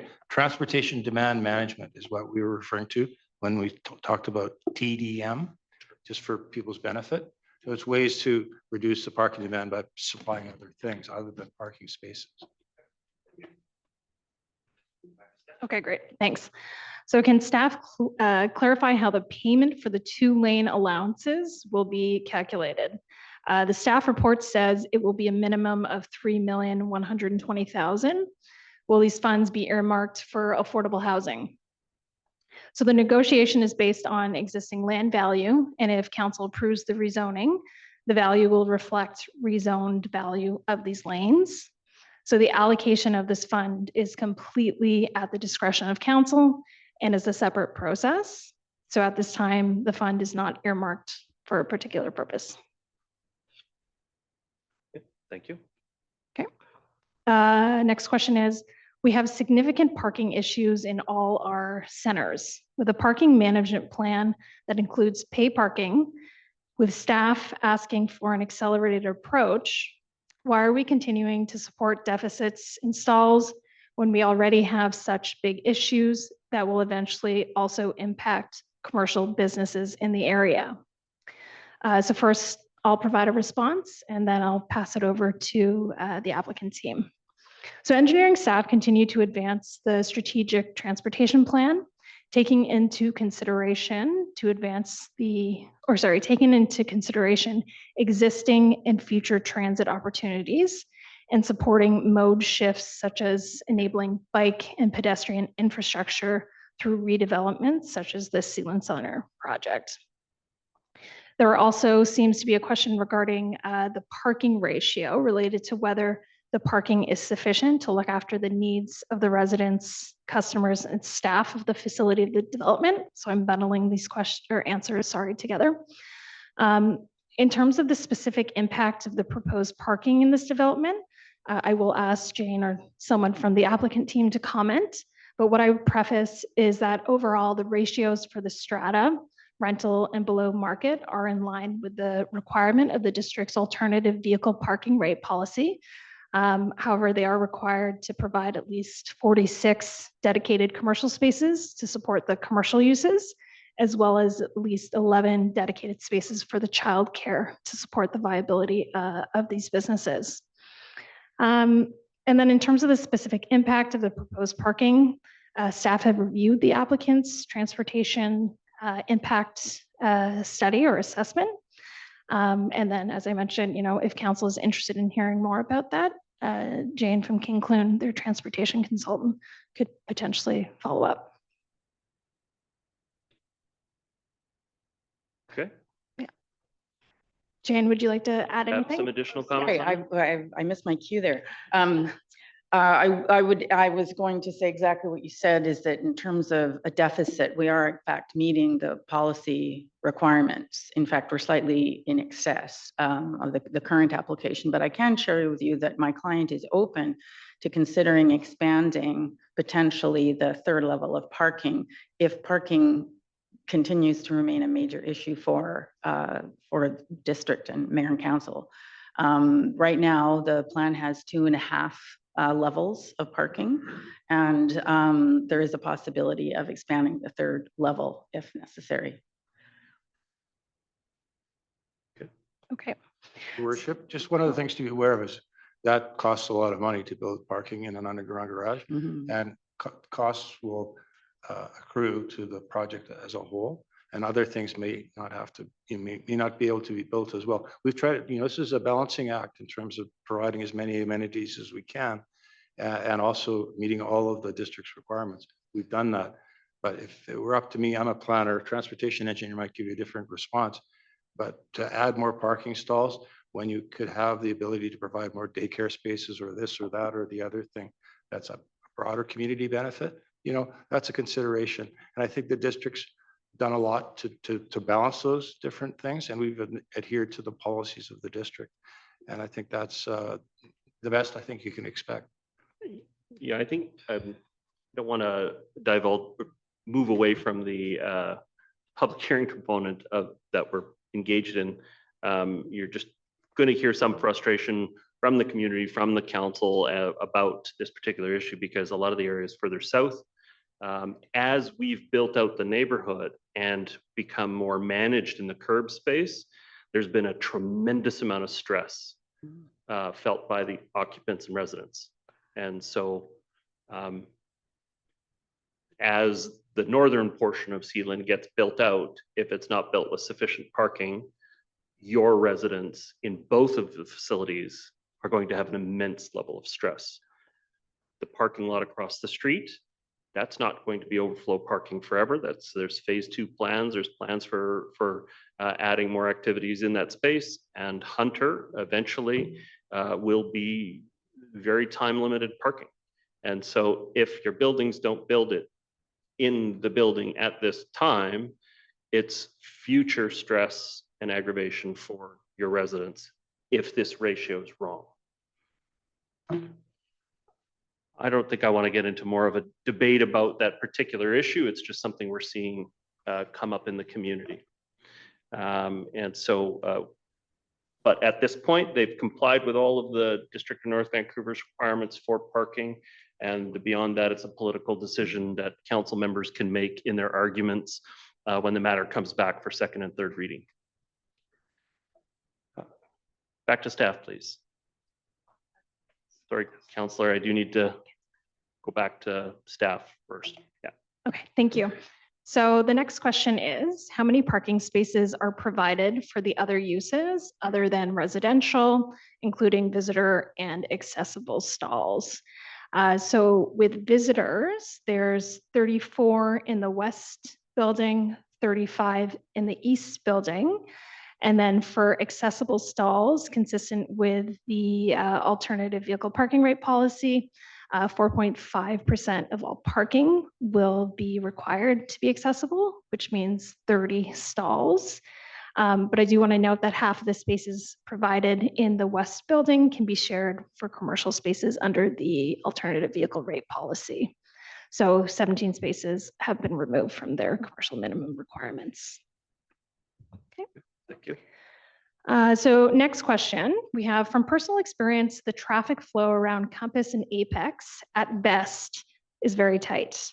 What can staff say about the traffic flow analysis for this project?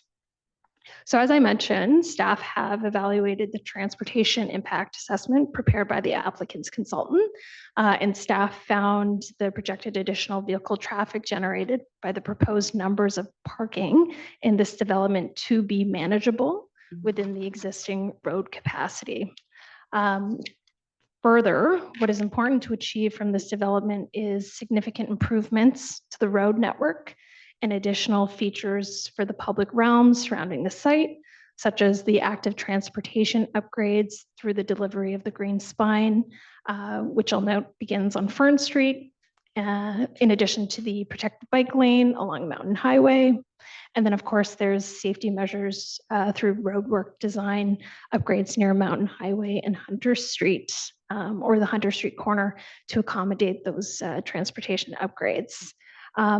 That being said, in terms of the existing road capacity, if the applicant does want to, or I should say Jane, the consultant, does want to make any further comment, she's welcome to do so. Yeah, so as part of the transportation review study that we did and delivered to the district, we were asked to look at the intersections of Mountain Highway with both Fern and Hunter. And that was our study area, but we also included looking at Mountain Highway and Keith, and Mountain Highway and Crown to the south. And of those intersections, the ones directly adjacent to the site, which are going to therefore have the greatest impact, are projected even by 2050 to operate at level service A with volume to capacity ratios of 0.6 or less. So we expect excellent operations at those two particular signals. The challenge in the Mountain Highway corridor is not those two signals. It's the signals at Keith Road and, of course, down at Main Street to the south, and those are basically the capacity constraints in the corridor. And we did identify some queuing and capacity issues to the district in our report, and offered some potential lane reconfiguration options that they could consider. And my understanding is that staff were going to come back to DENA, I think in the building permit phase, or perhaps the development permit phase, with a proposal for potentially modifying laning at the Mountain Highway and Keith Road intersection to make things flow better. Certainly, part of our TDM strategy is to improve transit operations on Mountain Highway. And in particular, the removal of the right-in, right-out island that was put in at Sealand Crescent, which has caused transit operation difficulties of merging it back into traffic. And the district has put in some temporary traffic bollards. We also offered some ideas around improving safety at that intersection as well, and improving transit operations. So I think both of those things are currently under review by district's engineering staff. Great, thank you. So the next question is there a sidewalk on the new road through to Fern Street? The answer is yes, a sidewalk will be provided in addition to streetscape upgrades along with the child care's parking pocket closer to Hunter Street, serving as an additional drop-off zone. I just wanted to add, Tash, then there's in fact 2 sidewalks on the central roadway, and the western sidewalk is an over width roadway. It's, I believe it's over 2 meters or wider. So it's actually a more generous sidewalk than what would be required under the district's service lane cross section. Great, thanks, Jane. So can staff advise how many more units for build out of the Lower Lynn plan? In addition, please advise of any potential developments on Squamish Nation lands in the area. So the OCP anticipates 3,000 new net units in the Lower Lynn or Lynn Creek Town Center. The Squamish units, that's to be determined, so wouldn't be able to make a comment there. There are 1,657 built units from the OCP adoption since 2011 to the end of August 2025. There are or have been 2,498 units, so built and approved by council from an OCP adoption since 2011 to the end of August 2025. So to really summarize this response, the numbers on the ground are roughly in line with the build out anticipated in both the OCP and the Lynn Creek Town Center or their Lower Lynn implementation plan. Mayor Little, can we have those numbers emailed to council so we've got them, but how many are zoned and how many are actually built and what's left? And I did understand that the Squamish Nation, and I thought we heard this from staff, that there was an indication of development on the reserve lands, and I'm not sure why we don't. Mr. Milburn is here and can comment on that. Your worship, I think it's worthwhile to note when we're talking about these numbers of built units and built and approved by council, that's to 2030. That's the official community plan. However, that's been significantly modified by recent provincial legislation, such as the TOA Bill 47 legislation that essentially redesignated significant portions of this neighborhood. So, and we're working with council with a new 20-year housing needs report, and council will be soon considering options to modify the official community plan looking out the next 20 years. So these numbers are really in flux in terms of the policy conversation. In terms of the Squamish Nation, it's the Seymour lands to the east of the Lynn Creek neighborhood. The Squamish Nation has published a study identifying a mix of housing as well as employment uses, as well as community uses within those Seymour lands. The total number count in terms of housing units, we don't have that information available to share with council and the public at this time. That would because these are just concept plans that have been released publicly. However, we understand that likely the lands immediately east, so they're currently occupied by single-family homes. There's no immediate change in those lands. As more information becomes available publicly, it would be shared with council at that time. Thank you. Yeah, if memory serves, Councillor Murray, they have hired a company to manage potential requests in that strip between the highway and the Sealand neighborhood. Yeah, that's what but I haven't seen any projections or development proposals specific to that yet. I think we just need to understand potential given the road network.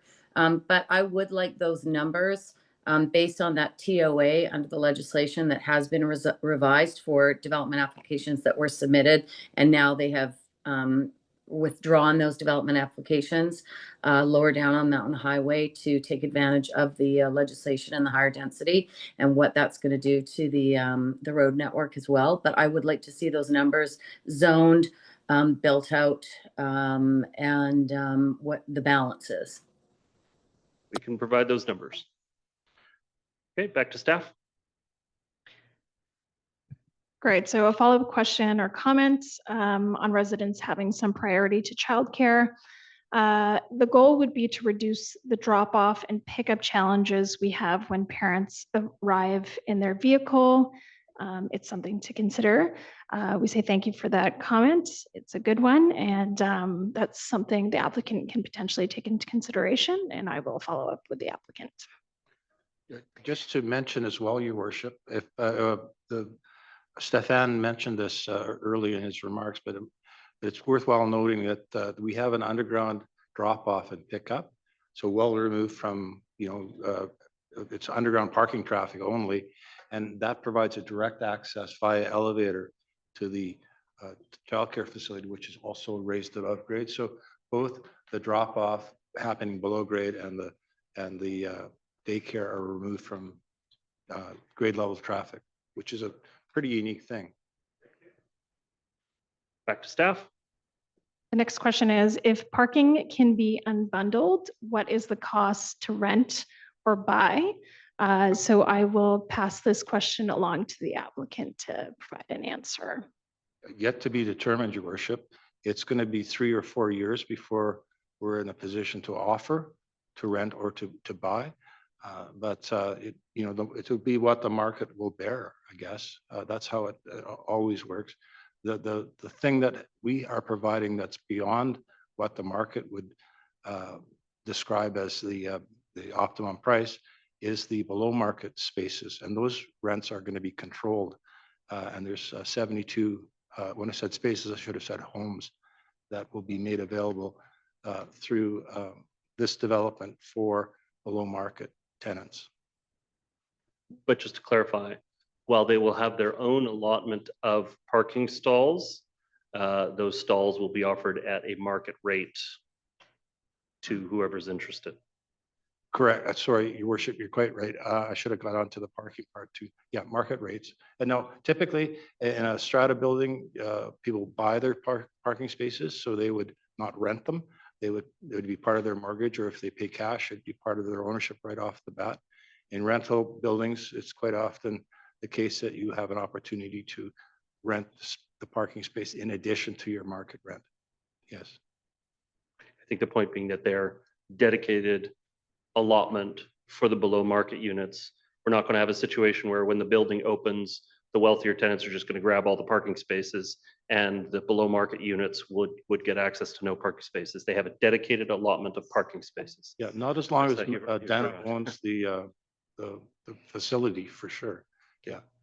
And I guess what happens as well, Your Worship, I mean, that's the way the world works, but people that rent a space at $40 a month might turn around and re-rent it at $70 a month, to their next door neighbor who needs a second car. There's things like that happen, and those are very hard to regulate. As a former bylaw enforcement manager, I know that kind of stuff happens. And the district, I think, will be hard pressed to sort of intervene in those things. Understood. Okay. Back to staff. Thank you. When was the last time we reviewed parking ratios based on the impact of recent increase in population and density? So as part of the zoning bylaw review project, which is ongoing, staff are undertaking a comprehensive parking review. So it'll take into consideration the existing and increased future improvement to public transit, as well as projected population growth. Mayor Little, The next, sorry. Okay. I just did add something to that last question, including the legislated increases. And I know the province is not wanting us to include parking in developments. But how is that going to, regardless of whether or not it's going to be allowed or not, people still have cars, so they're still going to bring them, and where are they going to put them? So is that going to be part of that review? Yes, I'm seeing confirmation from our staff that will be part of that review. Okay. Okay. Next question. Can staff advise as to why the bulges were installed? So if I'm interpreting correctly, they mean the bulges along the new road? And if so, then it's for the childcare drop-off and loading areas. This is to primarily mitigate arising issues on the road network. However, if I am misinterpreting or misunderstanding the question, please feel free to clarify. It's the counselor bulges who coming asked the out question. onto Mountain Highway that was once the bus lane, and So the diverter on Mountain the Highway. traffic consultant, commented on that, and I'm very interested as well. Now we're looking at reviewing it, I understand. And did you want to follow up on that? Yeah, I don't have the background as to why that was installed in the first place. Dana could probably answer that question better than I, but I think perhaps it was a condition of redevelopment in the Apex, when Apex was built. But it has proved to not be as successful, I think, in terms of managing the people illegally turning left in and left out. And that's why the district staff have now installed a temporary bollard median to try and prevent people from doing that, which I think has probably been pretty effective.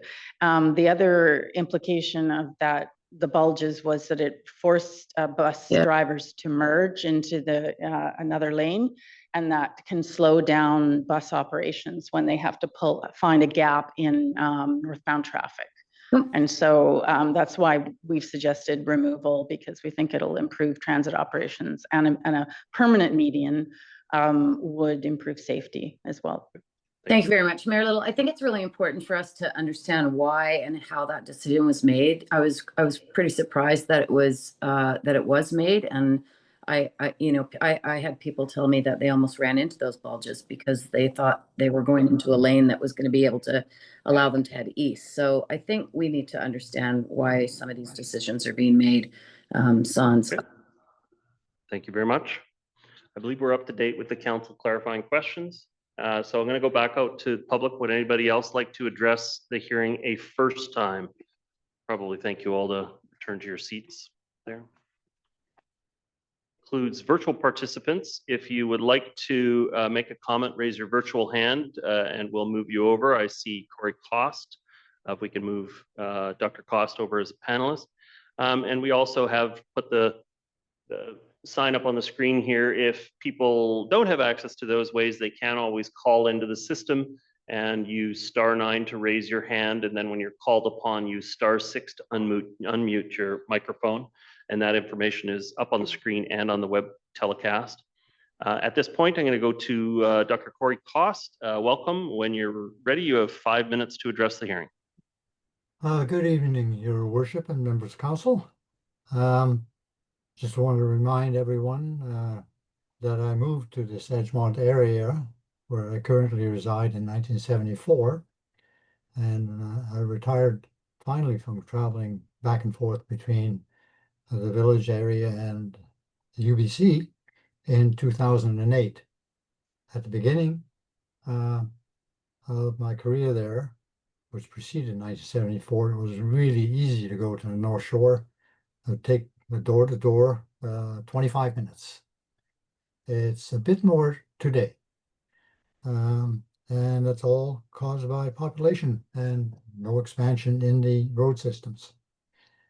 Now, what I'm about to say is not that I'm for or against. I'm just trying to present some facts here. I looked at the report, which is over 1,000 pages, and parking occurred 555 times. Amazing. Yes, there are 676 parking stalls, 30 accessible included. All are, and this is an important aspect, all are equipped with level 2 charging. I hope that they're non-shared level 2, because they can slow things down quite a bit. Those are important details, though. So let's take 685 residential units. That's about 1,370 people. This was originally 23 lots and became an enormous growth in the number, the highest ratio I think I've ever seen.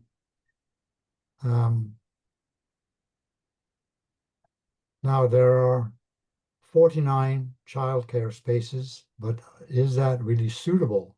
So I asked AI about that, and there's a childcare action plan that was published in 2020, which for every 1,000 people said you gotta have 33 infant toddler spaces, 50 preschool spaces, and 33 school age spaces per 100 children. So just keep those numbers in mind. I might be able to send all these numbers to you, but I think it's enough that I state them here to allow you to look at the issue.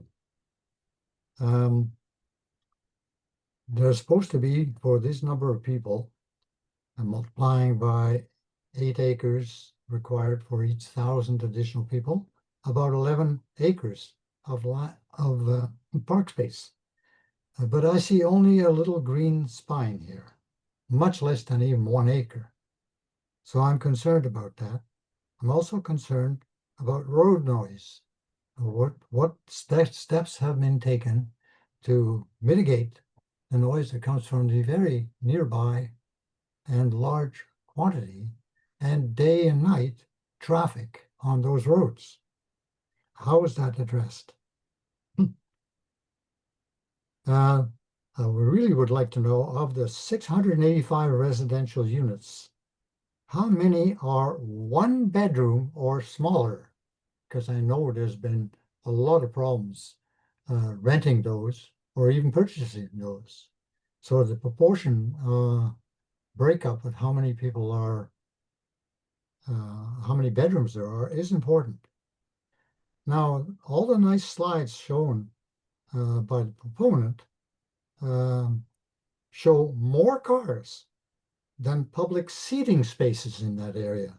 And I saw very few dogs. So I looked at the dog situation, and I think there's something like 10,000 dogs. There was a North Shore News article indicating that sort of number. So if you use that in proportion to the number of people here, there are going to be a lot of dogs in there. 10,000, as I mentioned in the 2022 North Shore News, was shown there. So expect about 137 dogs to exist in this project. The land lift, which Vancouver has set at about 70 to 80%. It would be nice to know how much land lift funds were captured by the District of North Vancouver. I think that's all I want to mention, because my time is about ready to run out. Thank you. Thank you very much for your comments, Dr. Cost. Would anybody else like to address the hearing for a first time? You are part of the applicant group. Yes, there's nothing in our regulations that restrict you from participating, so come on up. Yes. Thank you. My name is Jane Farquharson. I am a resident of the city of North Vancouver, 332 5th Street East. I am a traffic engineer and I am on the applicant's team. I wanted the opportunity to respond to a couple of concerns raised by a previous speaker regarding traffic.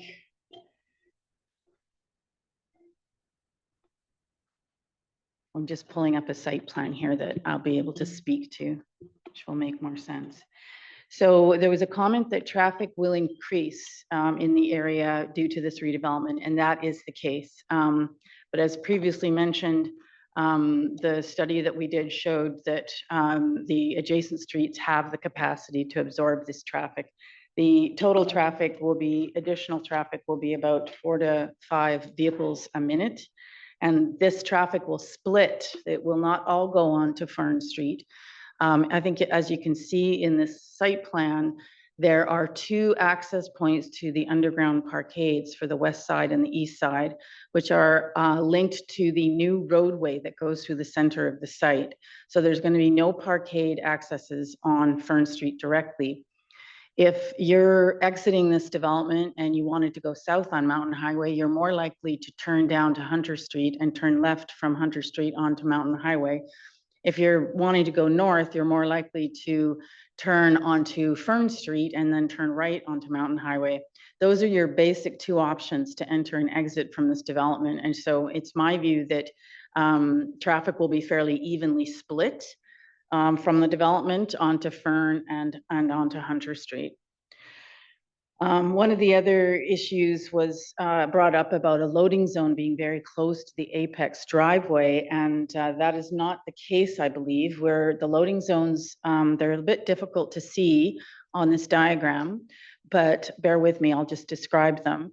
On the west side of the new roadway, there is a parkade entrance to the west side, and just south of that, you'll see a paved area, which is a loading zone that can accommodate 3 single unit trucks. And then on the east side, there'll be one covered loading zone immediately north of the parkade access. And there'll be an open loading zone just to the south of where the daycare is proposed. So these loading zones are nowhere near the apex driveway. I just wanted to point that out. Can you Fern actually, Street. sorry, Mayor Little, could we just have like an arrow on this diagram because Your mouse on there actually goes yeah, to like those spots? Yes, I don't know sorry. where you're talking about. Okay, sorry about that. This is the parkade entry. Yeah. Zoom in a bit. Yeah, thank you. That helps. I'm the Luddite here, so somebody to help me. And then zoomed. Yeah, perfect. Okay, so this is the parkade entrance, the two-way parkade entrance to the west side, and this is the two-way parkade entrance to the east side. Right here, you can't see them, but they're labeled here. There's 3 loading positions for trucks here, and on the east side, there's 2 loading zones, one here and one here, which is open air. So these loading zones aren't close to the apex driveway. The apex driveway is actually roundabout here. So I don't think there will be sort of issues with truck movements blocking the apex driveway. There was a comment about Fern feeling like a back alley. Well, Fern Street will be designed to a high standard, a high local street standard consistent with the Lynn Creek Town Center plan, with a treed boulevard and an offset sidewalk. This will be a very high quality walking environment. The design of the service lane, we actually have provided an enhanced design when compared to the district standard, which is a 6-meter pavement on an 8.5-meter right of way with a very narrow sidewalk. We're having 2 sidewalks, both treed on both sides. So this will be actually a very high quality walking environment. There was a comment about the transit stop, which I think I've actually addressed in a previous response. So that's the end of my presentation. Thank you. First time speaker over here. If you could start your comments with your name and approximate address for the record, we'd appreciate that. Sure. My name is Shirin Saleh. Good evening, everyone. I am the owner of a property management and real estate company located at 970 Marine Drive. I want to bring to everyone's attention something which is not mentioned here, and that's due to economic downturn, tariffs, inflation, recession. A lot of projects have been shelved up. A lot of developers have pulled back. And then kudos to this developer, Dana Homes, who wants to continue the project despite a lot of uncertainties, high costs of construction. We, on a daily basis, we speak with many investors. They just do not want to start any project. And I really appreciate the commitment of the developers that they want to continue with the project. They want to provide or add value to the community. That's what I just wanted to mention, that which was not brought into. So we need to support investors or developers who are willing to risk their assets, their time and money to develop our community. Yes, we know that the shortage of parking is important.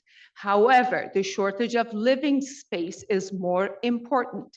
Now, a developer who is risking his money and time and wants to develop or invest during these uncertain times, they are providing jobs. They are adding jobs and then helping the vitality, economic vitality of our economy, of our communities.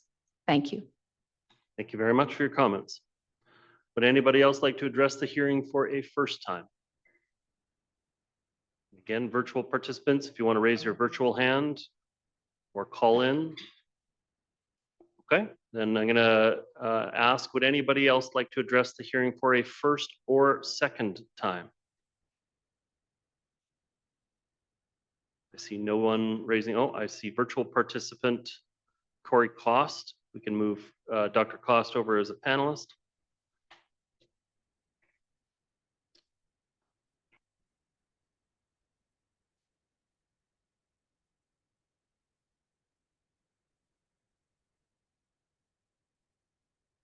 Okay. Dr. Cost, can you hear me? Yes, I can hear you, Your Worship. So, welcome. You have an additional 5 minutes to address the hearing.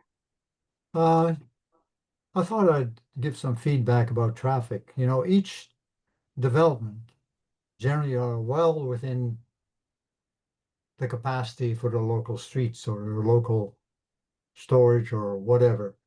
But sooner or later, one must merge this traffic, like all the other previous developments have done, and merge to streets and destinations where the capacity is exceeded.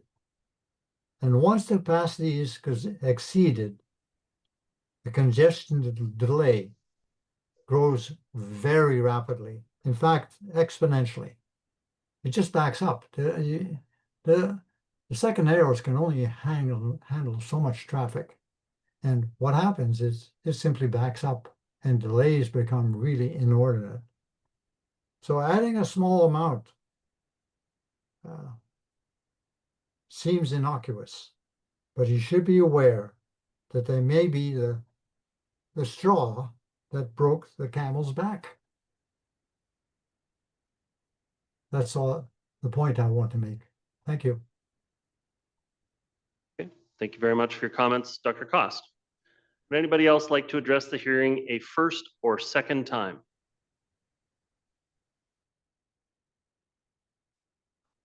See no one else wishing to speak. I'm going to check in with the staff. Are there any additional questions that have been submitted to staff for consideration? No, none at this time. Thank you. Thank you very much. So this is going to sound a little bit archaic, but I'm going to go through exhausting the speakers list. And so I'm going to do this 3 times. So would anybody else like to address the hearing? First time? Would anybody else like to address the hearing for a second time? For a third and final time, sorry? Yes, come on up. Yeah.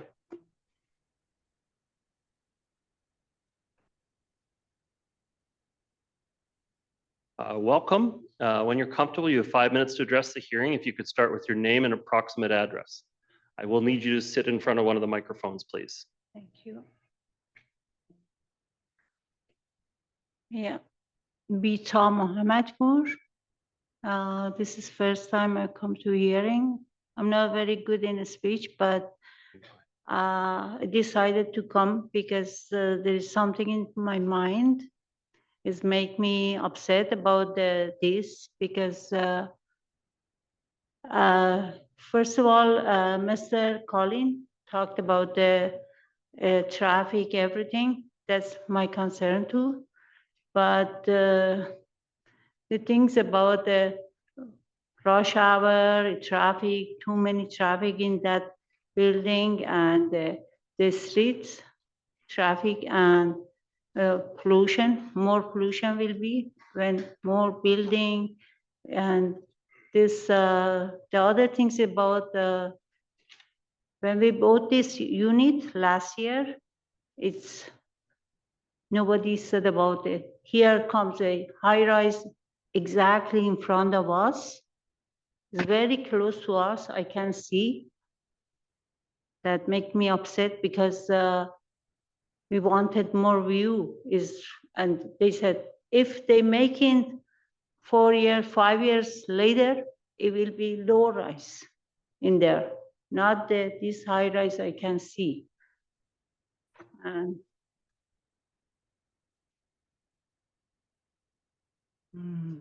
this is traffic, view, and more people, and there is we always, when we come to the Fern Street, we have a problem in the street when we come to going to the parking lot. We have to stay to more cars passing, and we can go to parking. And right now will be more. I think this project is like the other parking entrance will be in the Fern Street, and this will be more. Okay. Yeah, thank you. Thank you very much for your comments. Thank you. Okay. And so again, I'm going to exhaust the speakers list. Again, feel welcome if you wanted to comment. This is the last best time to comment. So would anybody else like to address the hearing? A second time, would anybody else like to address the hearing? And for a third and final time, would anybody else like to address the hearing? Okay, just checking in with the clerk. I believe we've exhausted the speakers list. I do see a council member wanting to put forward a motion.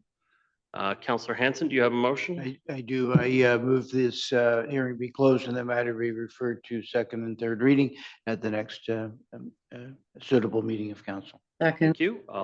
Seconded by Councillor Murray. And we'll call the vote on that. All those in favor? Contrary minded? Motion is carried. So I'm just going to check in with the clerk first on the date, and then I'll have some closing comments. So we're intending to have this returned for second and third reading. Do we have a date in mind for when that's likely to happen? I don't have that ahead of me. Perhaps Mr. Milburn. Your worship, I think we'd have to consult with the applicant about any final agreements that will need to be completed and come back to council with some idea. So we don't have a particular date, pardon me, tonight to identify for second and third reading consideration. We're shooting for October or November. Give me a ballpark that I can pass along to the public. Well, I would say stay tuned on the agenda. We'll aim for likely an October date. Okay. Thank you very much. We'll do our best to find an October date. We'll work with the applicants, work with our staff to do that. But at this point, I'm sorry, the best answer I can give you is you're going to have to monitor the agendas moving forward until we have that come back up for second and third reading. My next comment is about the public hearing being closed. Once we formally close a public hearing, that's it as far as input coming into the council for the decisions that we have to make. And so we can't receive any additional comments from the community going forward. If you have questions or concerns, you can still talk to staff. You just can't talk to the council. The council has to make their decision based on the information that we've received publicly up until this point. And so that's that condition actually exists right through to adoption. So you're not allowed to talk to the council about this development going forward until that time. Council, we've completed the business of this evening's public hearing, so I will accept adjournment. Thank you, Councillor Forbes. Accepted. Everybody, thank you very much to staff for their work this evening. Thank you to the applicant for responding to questions when asked. Thank you to the members of the public for participating in the public hearing. Wish you all a fantastic week. Good night.